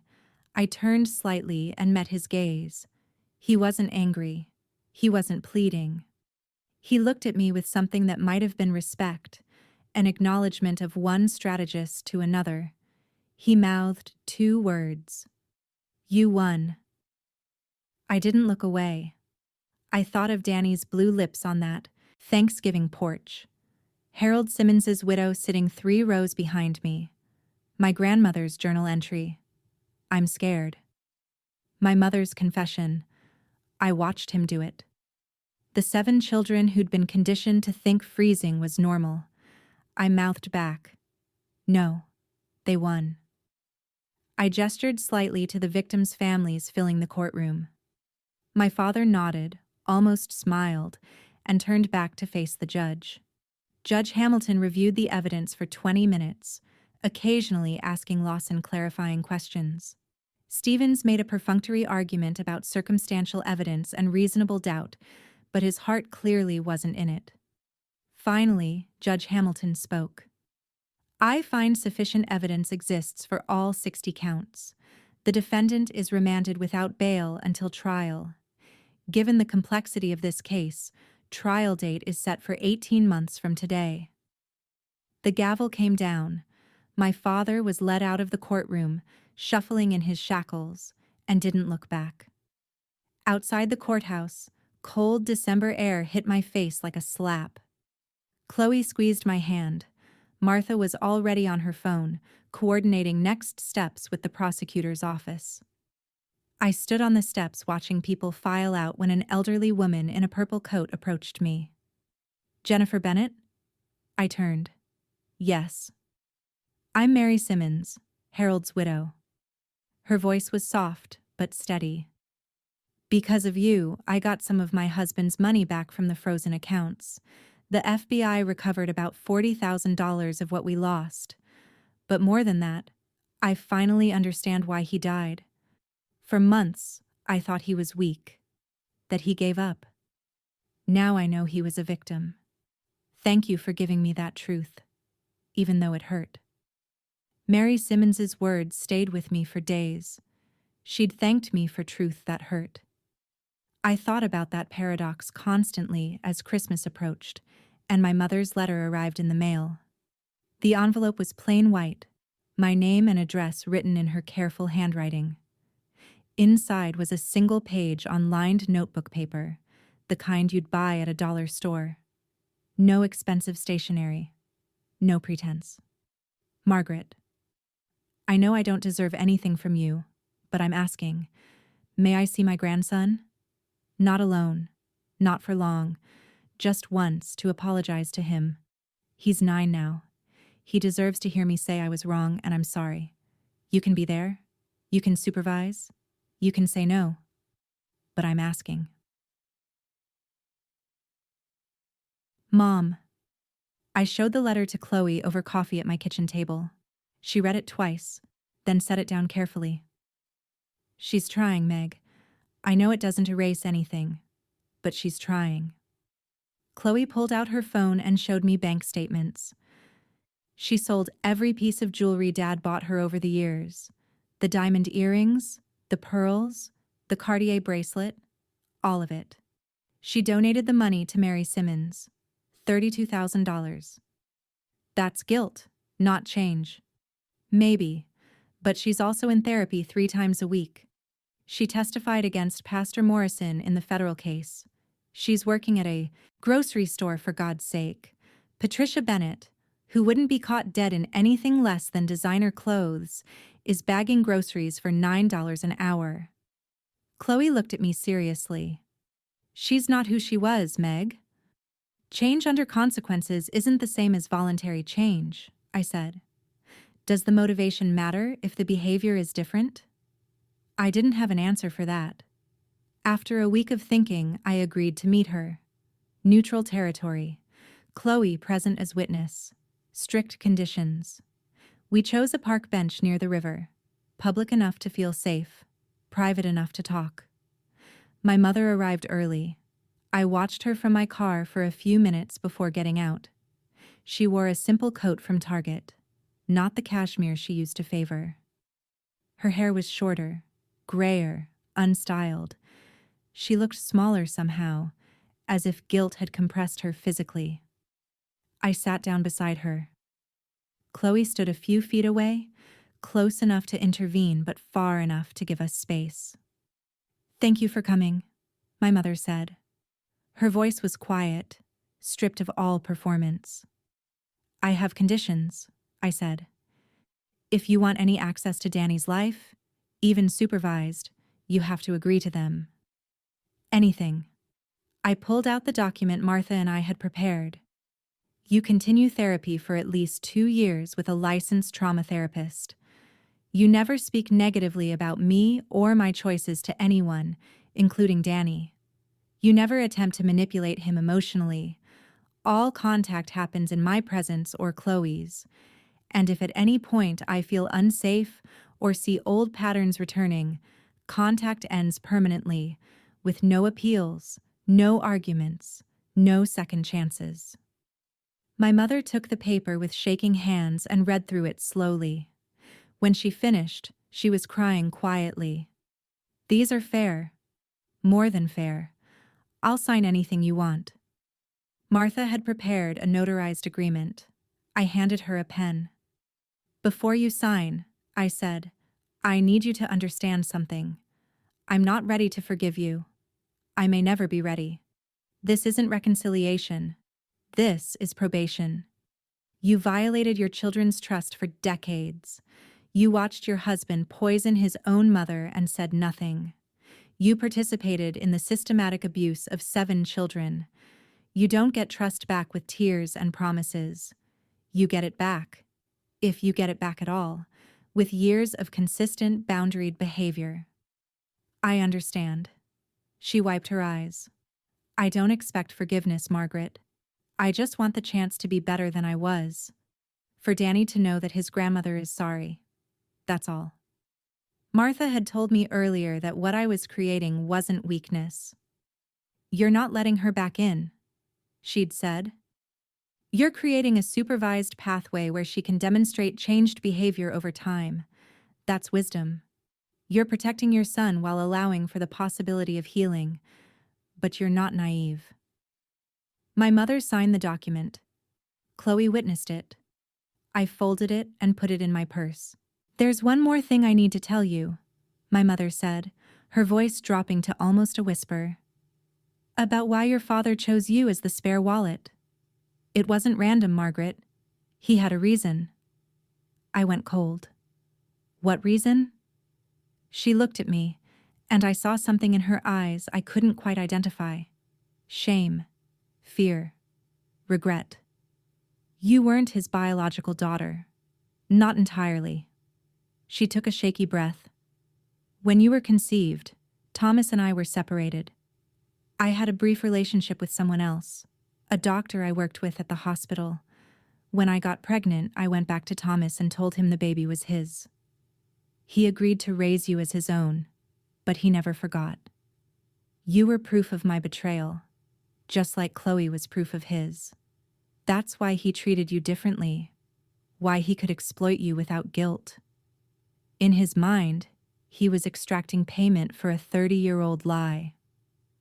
The revelation about my paternity hung in the air between us like something physical. I stared at my mother, trying to process what she'd just told me. Not his biological daughter. 30 years of exploitation, justified in his mind by a lie I'd known nothing about. "Who was he?" I asked. "The doctor." "It doesn't matter now. He died 15 years ago. Heart attack." My mother looked down at her hands. "I'm telling you this not to burden you with more secrets, but so you understand the full scope of what your father did. He used my mistake to justify decades of financial abuse. In his mind, Every dollar he took from you was payment for raising another man's child. I stood up from the bench. I need time to process this. I understand. She didn't try to stop me as I walked away. Over the next few weeks, I watched from a distance as my mother began her court-mandated community service. Her attorney had recommended volunteer work at a senior center as a way to demonstrate remorse and rehabilitation before sentencing. She'd be facing charges as an accessory to my father's crimes, and any evidence of genuine change might reduce her prison time. She started at Riverside Senior Center, a community facility 3 miles from where she used to live. Maria Lopez, the director, called me after the first week. Your mother asked me to update you on her progress. She wanted you to know she's taking this seriously. Maria's voice was warm but professional. I'll be honest, Margaret, when she first walked in, people recognized her. That woman whose husband defrauded everyone. They were cold to her. Some were openly hostile, but she hasn't complained once. She shows up every Tuesday and Thursday, 9 to 3, and does whatever unglamorous work we need. Dishes, mopping, folding laundry. She doesn't talk about herself. She just serves. After 3 months, Maria called again. Your mother started something new. She calls it Stories of Survival, Life Lessons from Our Elders. Every Thursday afternoon, she sits with a group of seniors and asks them to share their hardest life experiences. That sounds manipulative, I said immediately. I thought so too at first, Maria admitted. But Margaret, it's not about her. She asks them about the Depression, World War II, immigration, discrimination, loss, real hardship. And then she asks 2 questions. What did you learn? And what would you tell your younger self? The sessions have become the most popular program we run. 20 people showed up last week. I visited unannounced one Thursday in early December. I stood in the doorway and watched my mother facilitate the session. She sat in a circle with 15 elderly people. A Korean War veteran was speaking about losing his best friend in combat. I learned that survival isn't the same as living, the veteran said. I survived the war, but it took me 30 years to start living again. If I could tell my younger self anything, it would be, ask for help sooner. My mother listened with complete attention. No performance, no agenda visible.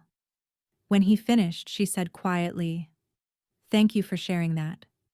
I think a lot of us here understand the difference between surviving and living." After the session ended, the veteran approached my mother. "You can't undo your past," he said, "but you can use it to help others. That's what you're doing here, isn't it?" She nodded, and I saw tears in her eyes. "I'm trying."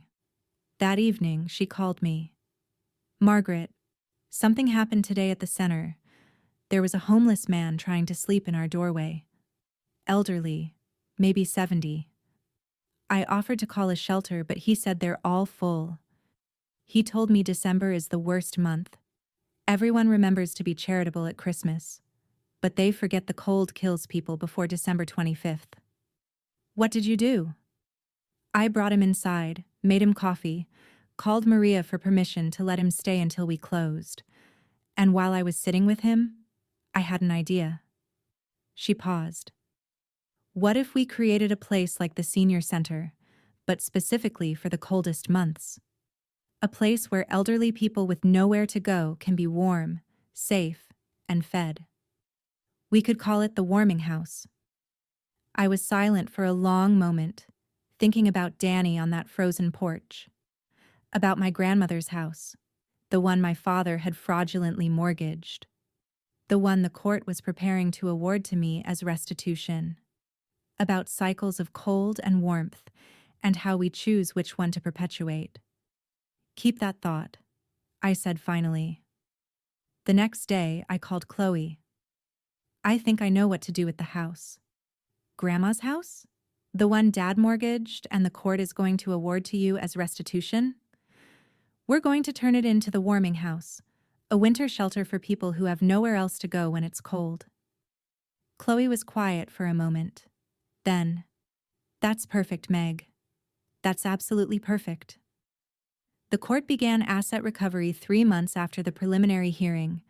My grandmother's house, the one she'd bought in 1965 and lovingly maintained for 50 years, was officially transferred to me as restitution. The paperwork listed its current value at $680,000, minus the $400,000 reverse mortgage my father had fraudulently taken out. Martha met me at her office to discuss options. You could sell it, clear the debt, walk away with $280,000, start fresh. I looked at the property deed in my hands. My grandmother's name crossed out, my father's name crossed out, and mine written in. What if I don't want to sell it? Martha leaned back in her chair. Then we negotiate with the bank, restructure the debt, lower payments, extend the term. You'd need capital to make it work, though. Probably $80,000 as a down payment to show good faith. I have that. The trust funds. The court recovered some of it. It was legitimately mine. You want to keep the house? I thought about my mother's phone call about the homeless man in the doorway. About Danny shivering on that porch exactly 1 year ago. I want to turn it into the warming house, a winter shelter and community center for elderly people who have nowhere else to go. Martha smiled. That's either the best revenge or the best healing I've ever seen. I'm not sure which. Maybe both. We spent October and November renovating. Me, Chloe, our mother, and dozens of volunteers showed up with paintbrushes and hammers and donated furniture. The formal dining room, where I'd sat through so many cold, performative family dinners, became a communal eating space with mismatched tables and comfortable chairs. The living room, where my father had held court, became a warm gathering area with donated recliners and shelves of books. The bedrooms, where Chloe and I had slept as children, became overnight shelter spaces with clean linens and privacy curtains. The basement, where my father had kept his safe full of secrets, became a resource center stocked with donated winter coats, blankets, toiletries, and supplies. My mother worked harder than anyone, scrubbing floors and painting walls without complaint. I watched her transform my grandmother's bedroom into a bright, welcoming space, and wondered if this was penance or healing or some combination of both. We hung my grandmother's portrait in the entryway. Martha had helped me commission a plaque. Eleanor Grace Bennett, 1932-2015. Her stolen legacy reclaimed. Her true warmth restored. The warming house opened on Christmas Eve, exactly 1 year after that terrible Thanksgiving. Local news came to cover the story. Rebecca Kim, who'd broken the original fraud investigation, wrote a follow-up piece. Nurse turns family tragedy into community triumph. The first guest to arrive was Mrs. Ruth, my elderly neighbor from my parents' street, the woman who'd called CPS when she saw Danny on the porch. Her husband had died in September, and she'd been struggling alone in their too-big house. "Margaret," she said, with tears in her eyes, "I testified for you when no one else would, when everyone thought you were crazy, and now you've created a place where I don't have to be alone in the cold." I hugged her. "You saved my son's life by making that call. This is the least I can do." Danny, now 9 years old and healthy, helped serve hot chocolate to the guests who filtered in throughout the evening. I watched him talking to an elderly man, completely at ease, and heard him say, "My mom says warmth isn't about temperature, it's about being safe." The man smiled. "Your mom is very wise." I stood in the doorway watching the room fill with people. Some homeless, some lonely, some just needing a place to belong on Christmas Eve. The house that had been the site of so much manipulation and cruelty was now offering shelter. My grandmother's stolen legacy had been reclaimed and transformed into something she would have been proud of. This was what justice looked like when it was restorative instead of just punitive. Chloe stood beside me, looking around with satisfaction. You did it, Meg. You took something broken and made it beautiful. We did it, I said. All of us. My mother was in the kitchen coordinating food service, directing volunteers with quiet efficiency.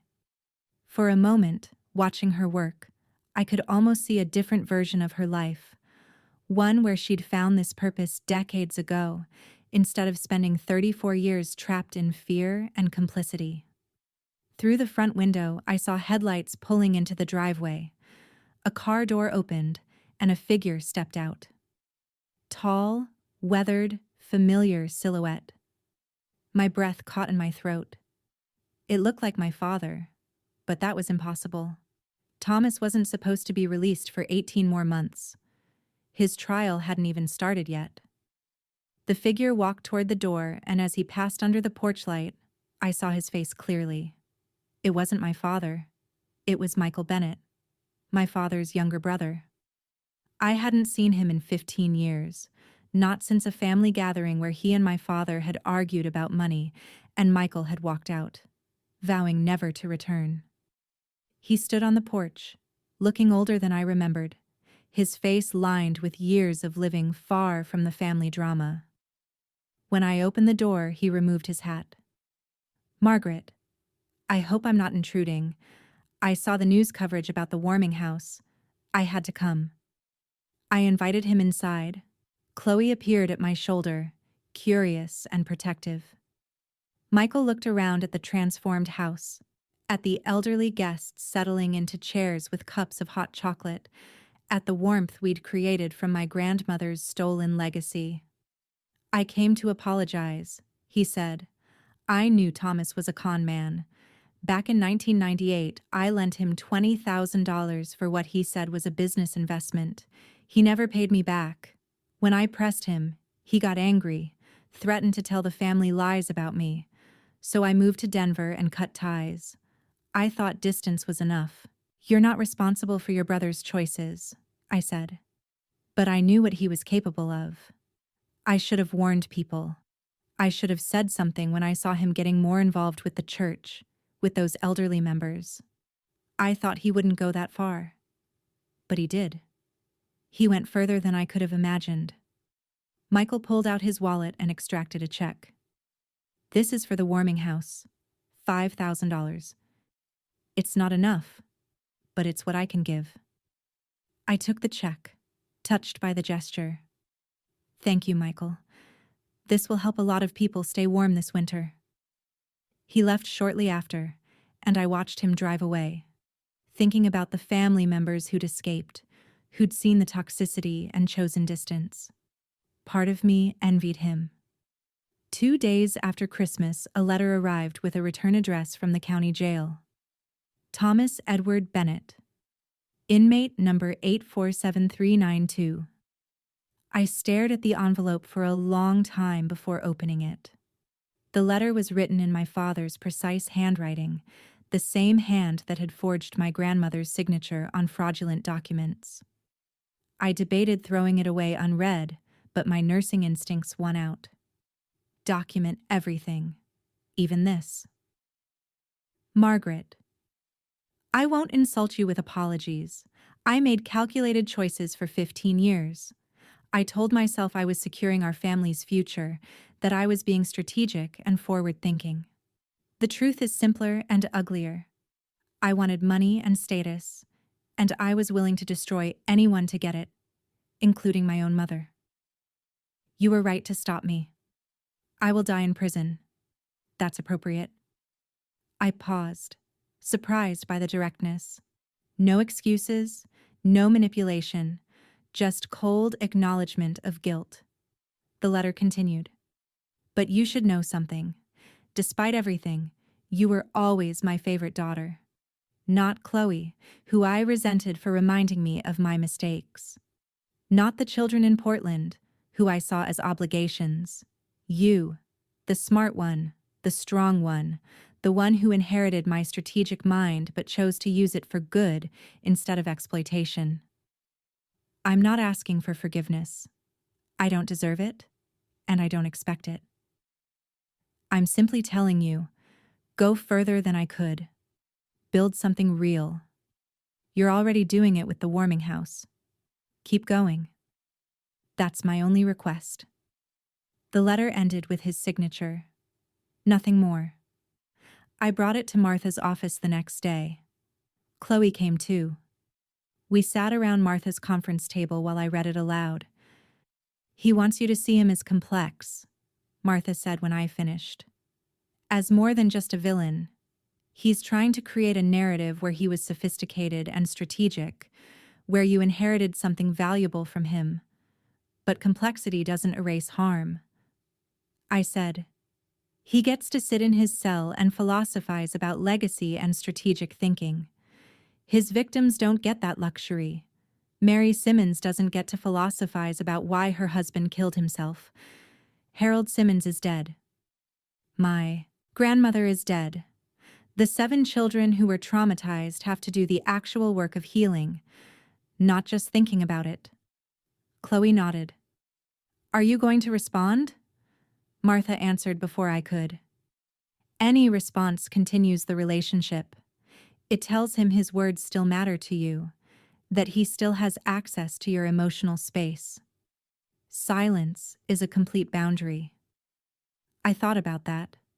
My father had controlled so much of my life through words, manipulation, gaslighting, financial demands disguised as family obligation.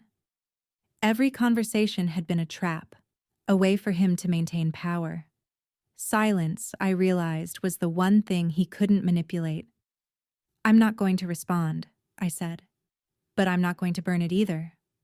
I filed the letter with all the other evidence, the trust documents, the bank statements, the recordings, the forensic reports, part of the historical record, part of the documentation of what had happened, but not part of my present life. He wants me to see him as my father, as someone who influenced me, as someone whose approval or recognition matters. I told Chloe as we left Martha's office.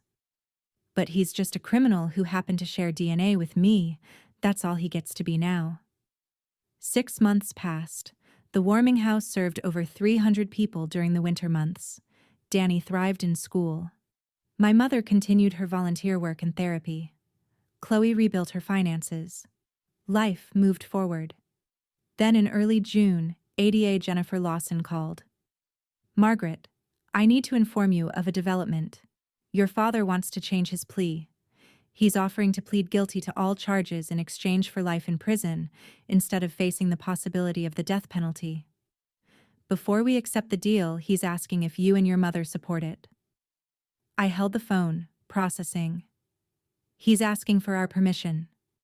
Not permission exactly, but the victims' families have a voice in plea negotiations. Your opinion matters. So does your mother's. What happens if we say no? We proceed to trial. It could take 2 years. He might get the death penalty, or he might get life anyway. There's no guarantee either way, but it would be public, exhaustive, and painful for everyone involved.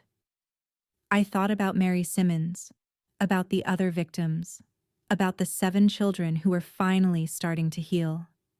Can I think about it? You have 48 hours. 2 days later, I sat in ADA Jennifer Lawson's conference room with my mother, Chloe, Martha, and representatives from 17 victim families. Mary Simmons was there, along with Grace Patterson, the woman whose husband's life insurance had been stolen. Ruth Morgan sat beside me, her presence a quiet reminder of how this had all started. Jennifer laid out the options with clinical precision.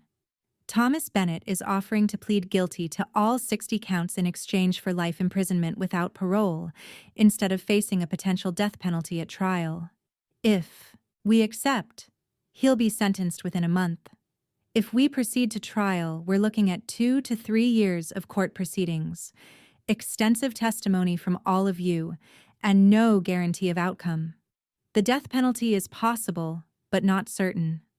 Life in prison is also possible. We could lose on some counts, What do the victims want? I asked. Jennifer looked around the table.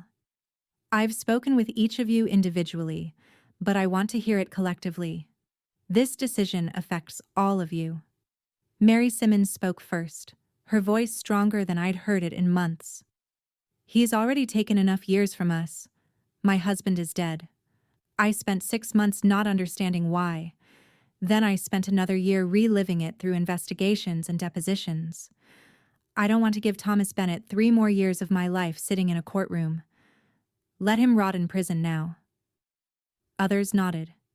An elderly man named William Chen, who'd lost his farm to my father's gambling scheme, said, I'm 78. I don't have 3 years to wait for justice. I need closure while I'm still alive to experience it. Grace Patterson added, every day he's out there awaiting trial, even in jail, feels like he's still winning. I want him gone permanently. I looked at my mother. She'd been silent, hands folded in her lap, looking smaller than I'd ever seen her. Mom, I said quietly, what do you think? She raised her eyes to meet mine. He should die in prison. That's what he deserves. But I don't need the state to kill him to accomplish that. Life in a cage, knowing he'll never leave, knowing everyone sees him for what he is. That's punishment enough. I turned to Jennifer. We support the plea. 4 weeks later, we returned to County Superior Court for the sentencing hearing. The courtroom was packed again, but the atmosphere was different this time. Not anticipatory, but final. This was the end. Thomas was brought in wearing an orange jumpsuit and shackles. He looked older, grayer, diminished. Judge Hamilton explained the proceedings. Thomas would enter his guilty plea, and then victims would have the opportunity to deliver impact statements before sentencing. Thomas stood. I plead guilty to all charges as stated. His voice was flat, emotionless.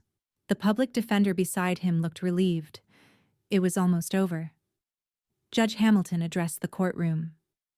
We will now hear from the victims. Anyone who wishes to speak may do so. For 6 hours, 23 people stood and told their stories. Mary Simmons described finding her husband's suicide note, reading his words about trusting Thomas because they were church family. Diana Crawford, who'd driven from Portland, described telling her 14-year-old daughter and 12-year-old son that their father was a murderer. Watching their faces crumble as their entire childhood was recontextualized, William Chen described losing the farm that had been in his family for 3 generations because he'd believed Thomas's promise of guaranteed returns. One after another, they spoke. Some cried, some were angry, some were heartbreakingly composed. Each story built on the last, creating a portrait of systematic destruction that one man had orchestrated over 15 years. I was the last to speak. I stood, walked to the microphone, and looked directly at my father. 2 years ago, I came home from work and found my 8-year-old son freezing on a porch. His lips were blue. His body was shutting down. He'd been locked outside for 47 minutes in 28-degree weather as punishment. That was the moment I understood that what I'd always been told was, discipline was actually systematic abuse spanning generations. I pulled out my notes but found I didn't need them. The words came from memory, from the place where I'd been processing this trauma for 2 years. My father taught me that love can be a weapon, that family is a tool for control, that money and status matter more than human life. He poisoned his own mother for an inheritance. He destroyed elderly people's life savings for profit. He traumatized 7 children because he could. Today, I'm teaching my son something different. I'm teaching him that love can be a boundary, that family means protection, not exploitation, that some patterns need to be broken, not continued. I looked at Judge Hamilton. Justice is teaching my father that eventually, the cage we build for others becomes our own. I sat down. Chloe grabbed my hand and held it tight. Judge Hamilton reviewed her notes, then looked at Thomas with an expression of profound disgust. Mr. Bennett, you spent 15 years building trust in order to destroy it. You weaponized your professional reputation, your position in the church, and your own family. You used community and faith as hunting grounds for victims. This court sees you clearly. She paused. I hereby sentence you to life imprisonment without the possibility of parole for the first-degree murder of Eleanor Grace Bennett. Additionally, I impose concurrent sentences totaling 180 years for the fraud, exploitation, and abuse charges. You are ordered to pay $2.3 million in restitution to your victims, to be paid from seized assets, including the Portland property and all remaining trust funds. You will die in prison, Mr. Bennett. That is certain. The gavel came down with finality. Thomas was led away by 2 corrections officers. As he reached the door, he turned and looked back at the courtroom. His eyes found mine and held for just a moment, not pleading, not apologizing, just looking. I didn't look away. I held his gaze until he turned and disappeared through the door. Chloe squeezed my hand. It's over. It's over, I repeated. We walked out of the courtroom into the marble lobby. I was exhausted, emotionally hollowed out, ready to go home and sleep for days. Then I saw them, Danny and Sophie, Chloe's youngest daughter, sitting on a bench by the window. They were drawing, with crayons on paper someone had given them, completely absorbed in their art. Danny was drawing a house with smoke coming from the chimney. Sophie was drawing what looked like a rainbow. They were laughing about something, sharing crayons, their heads bent together in the unself-conscious intimacy of children who don't yet know about family secrets or generational trauma. I watched them and felt something shift in my chest. This was the first generation that would break the pattern. They would grow up knowing warmth, knowing boundaries, knowing that love doesn't hurt. The cycle ended here. With them. With us choosing something different. Chloe stood beside me, watching her daughter and my son. They'll never know the cold, she said softly. No, I agreed. They won't. 2 years passed. The warming house grew beyond anything I'd imagined. What started as a winter shelter for a handful of people became a model program, serving over 200 elderly individuals weekly during the cold months from November through March. Local universities sent social work students to study our trauma-informed approach to community care. 3 other cities in Washington contacted us about replicating the program. I'd been invited to speak at a national conference on elder care in Chicago. The house itself had been transformed through donations and grants. Solar panels on the roof reduced our operating costs significantly. A commercial kitchen allowed us to prepare meals not just for our guests, but for homebound seniors throughout the neighborhood. The library had expanded to include large print books, audiobooks, and a computer center where elderly guests could video chat with distant family members. I'd quit my hospital job after the first year to run the warming house full-time. It was terrifying to leave the security of nursing after 27 years. But Martha helped me understand something important. I was still caring for people, just in a different way. Chloe handled fundraising and marketing. She'd finally escaped the crushing debt my parents had forced on her by selling her suburban house and downsizing to a modest condo.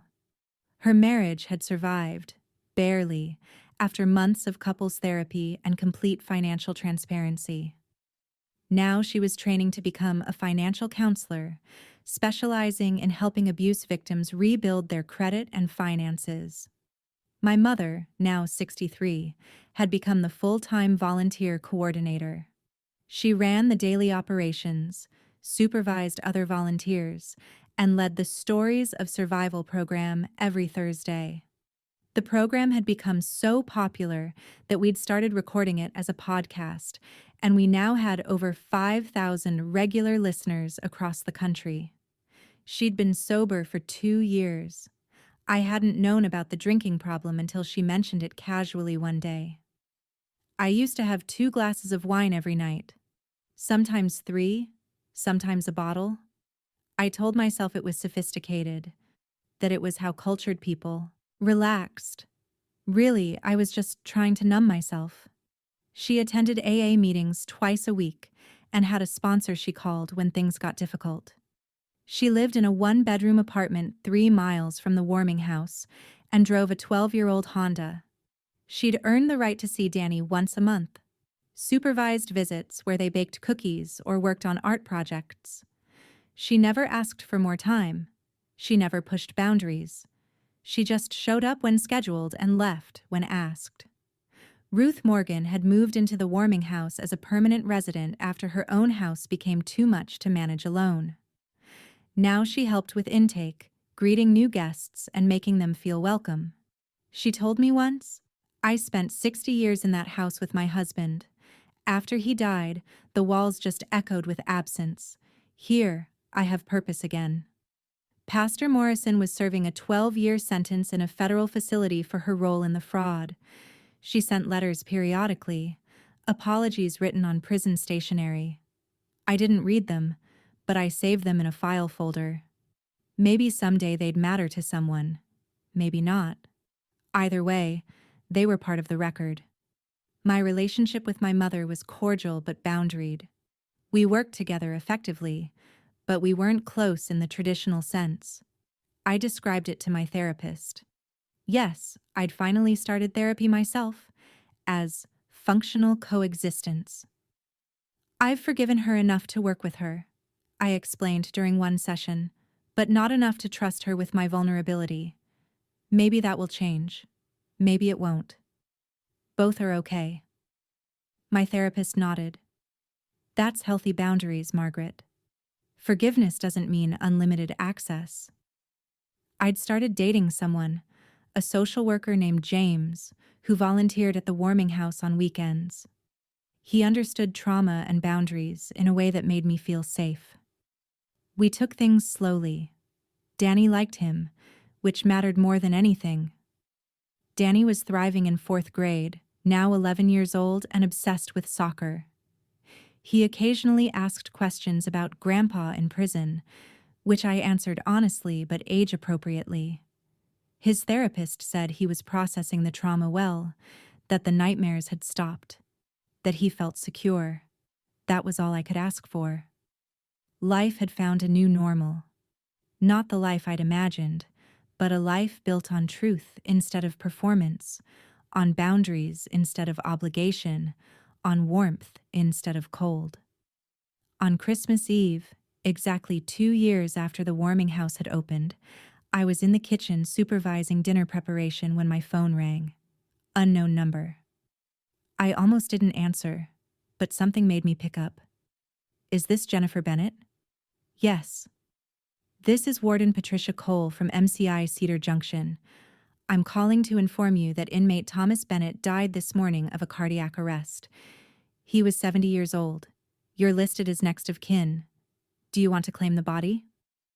I stood in the kitchen, surrounded by the warmth and laughter of the warming house, and felt absolutely nothing. "No," I said, "I don't want the body." The warden seemed unsurprised by my answer. "We'll handle the burial in the prison cemetery. However, his personal effects need to be claimed within 30 days, or they'll be disposed of. Would you like those?" I hesitated, then said yes. The box arrived a week later via courier. Inside were letters he'd written but never sent, his pharmacy license from 1978, with a younger version of his face staring out from the laminated card, and wedding photos from 1981 showing my parents on their wedding day, both of them impossibly young and seemingly happy. I didn't open the letters. I didn't need to read his thoughts anymore. But I did take the wedding photos to my mother during one of her shifts at the warming house. "These are yours if you want them," I said, setting the envelope on her desk. She opened it slowly, and when she saw the photos, tears started falling immediately. She touched the image of herself at 23, white dress, genuine smile, standing beside the man who would spend the next 40 years destroying her, piece by piece. "I was so young," she whispered. "I didn't know anything. None of us know anything at 23. She looked up at me. "Thank you for bringing these. I don't know if I'll keep them, but thank you for giving me the choice." At the bottom of the box, I found one item I wanted to keep: a photograph of my grandmother holding a baby me. Based on the date written on the back in faded ink, June 1970. My grandmother looked radiant, her smile unguarded in a way I rarely saw in later photos. I turned the photo over and read her handwriting. "This one will be strong enough."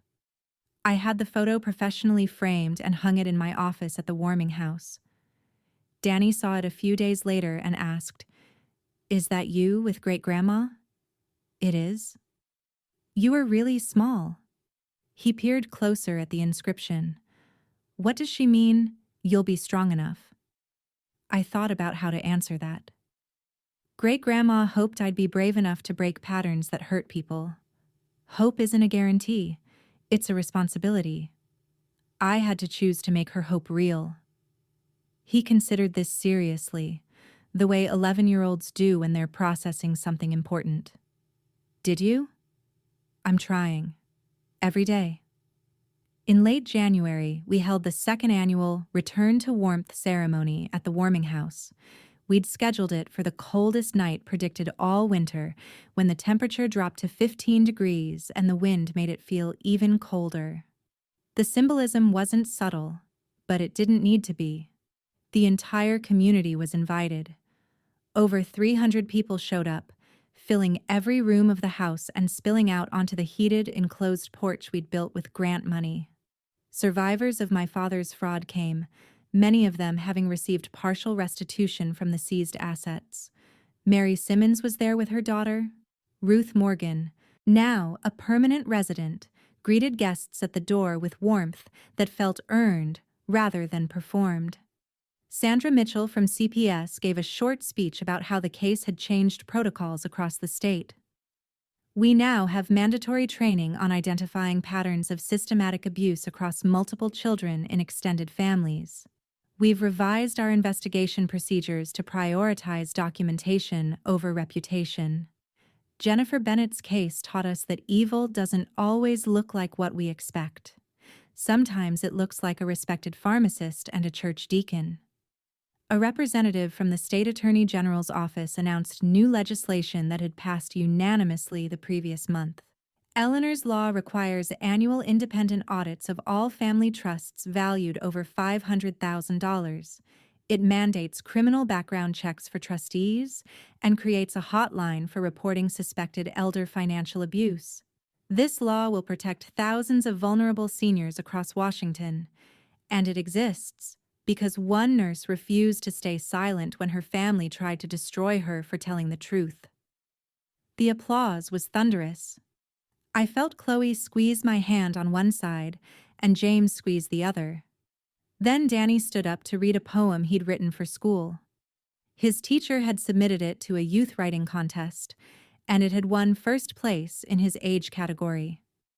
He walked to the front of the room clutching his paper, suddenly shy in front of so many people. "It's called My Mom Stopped the Cold," he said, his voice small but steady. "My mom is a nurse who saves people's lives. But the biggest save she ever made was me. When I was freezing and the door was locked, she opened it and said, 'No more.' She didn't just warm my body. She warmed the whole world by making sure no more kids would freeze. Now we have a house where everyone is warm. My mom says cold builds nothing but fear, but warmth builds family, the real kind, where people are safe. My great-grandma would be proud. I'm proud too." There wasn't a dry eye in the room. I watched my son, this child who'd nearly died on a frozen porch, who'd been used as a pawn in my parents' games, who'd survived and thrived despite everything, and felt something settle in my chest. Pride, yes, but also peace.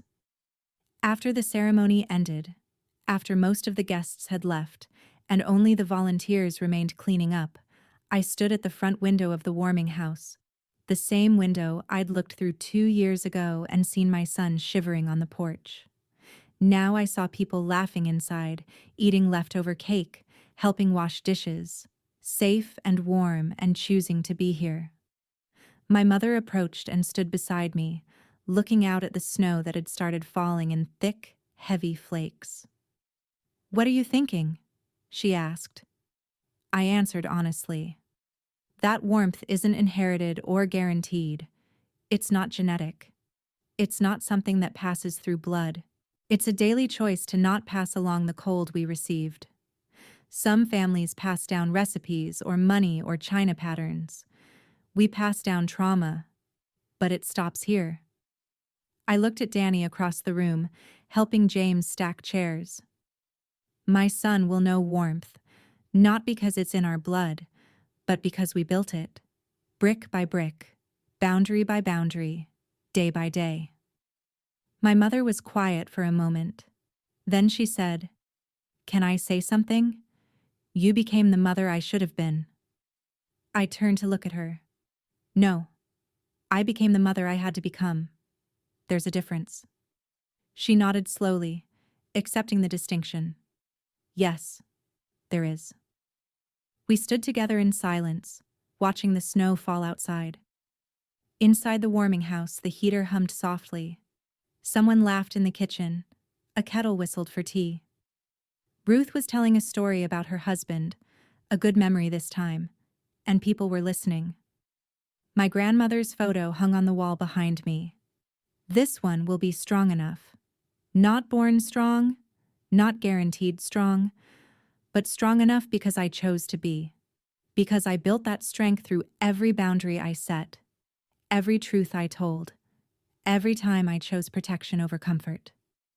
The snow continued to fall, quiet and relentless, covering everything outside in white.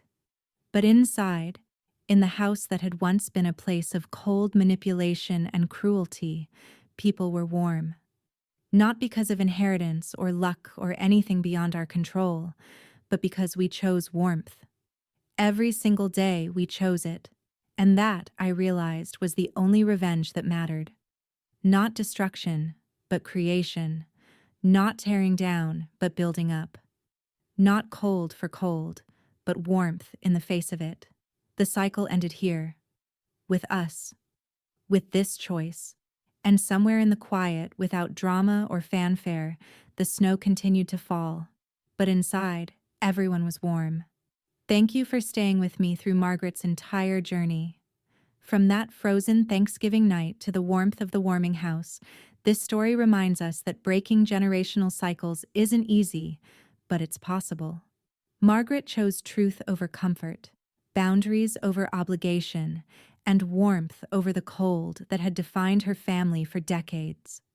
She proved that revenge doesn't have to be destruction. Sometimes the best revenge is building something beautiful from the ruins.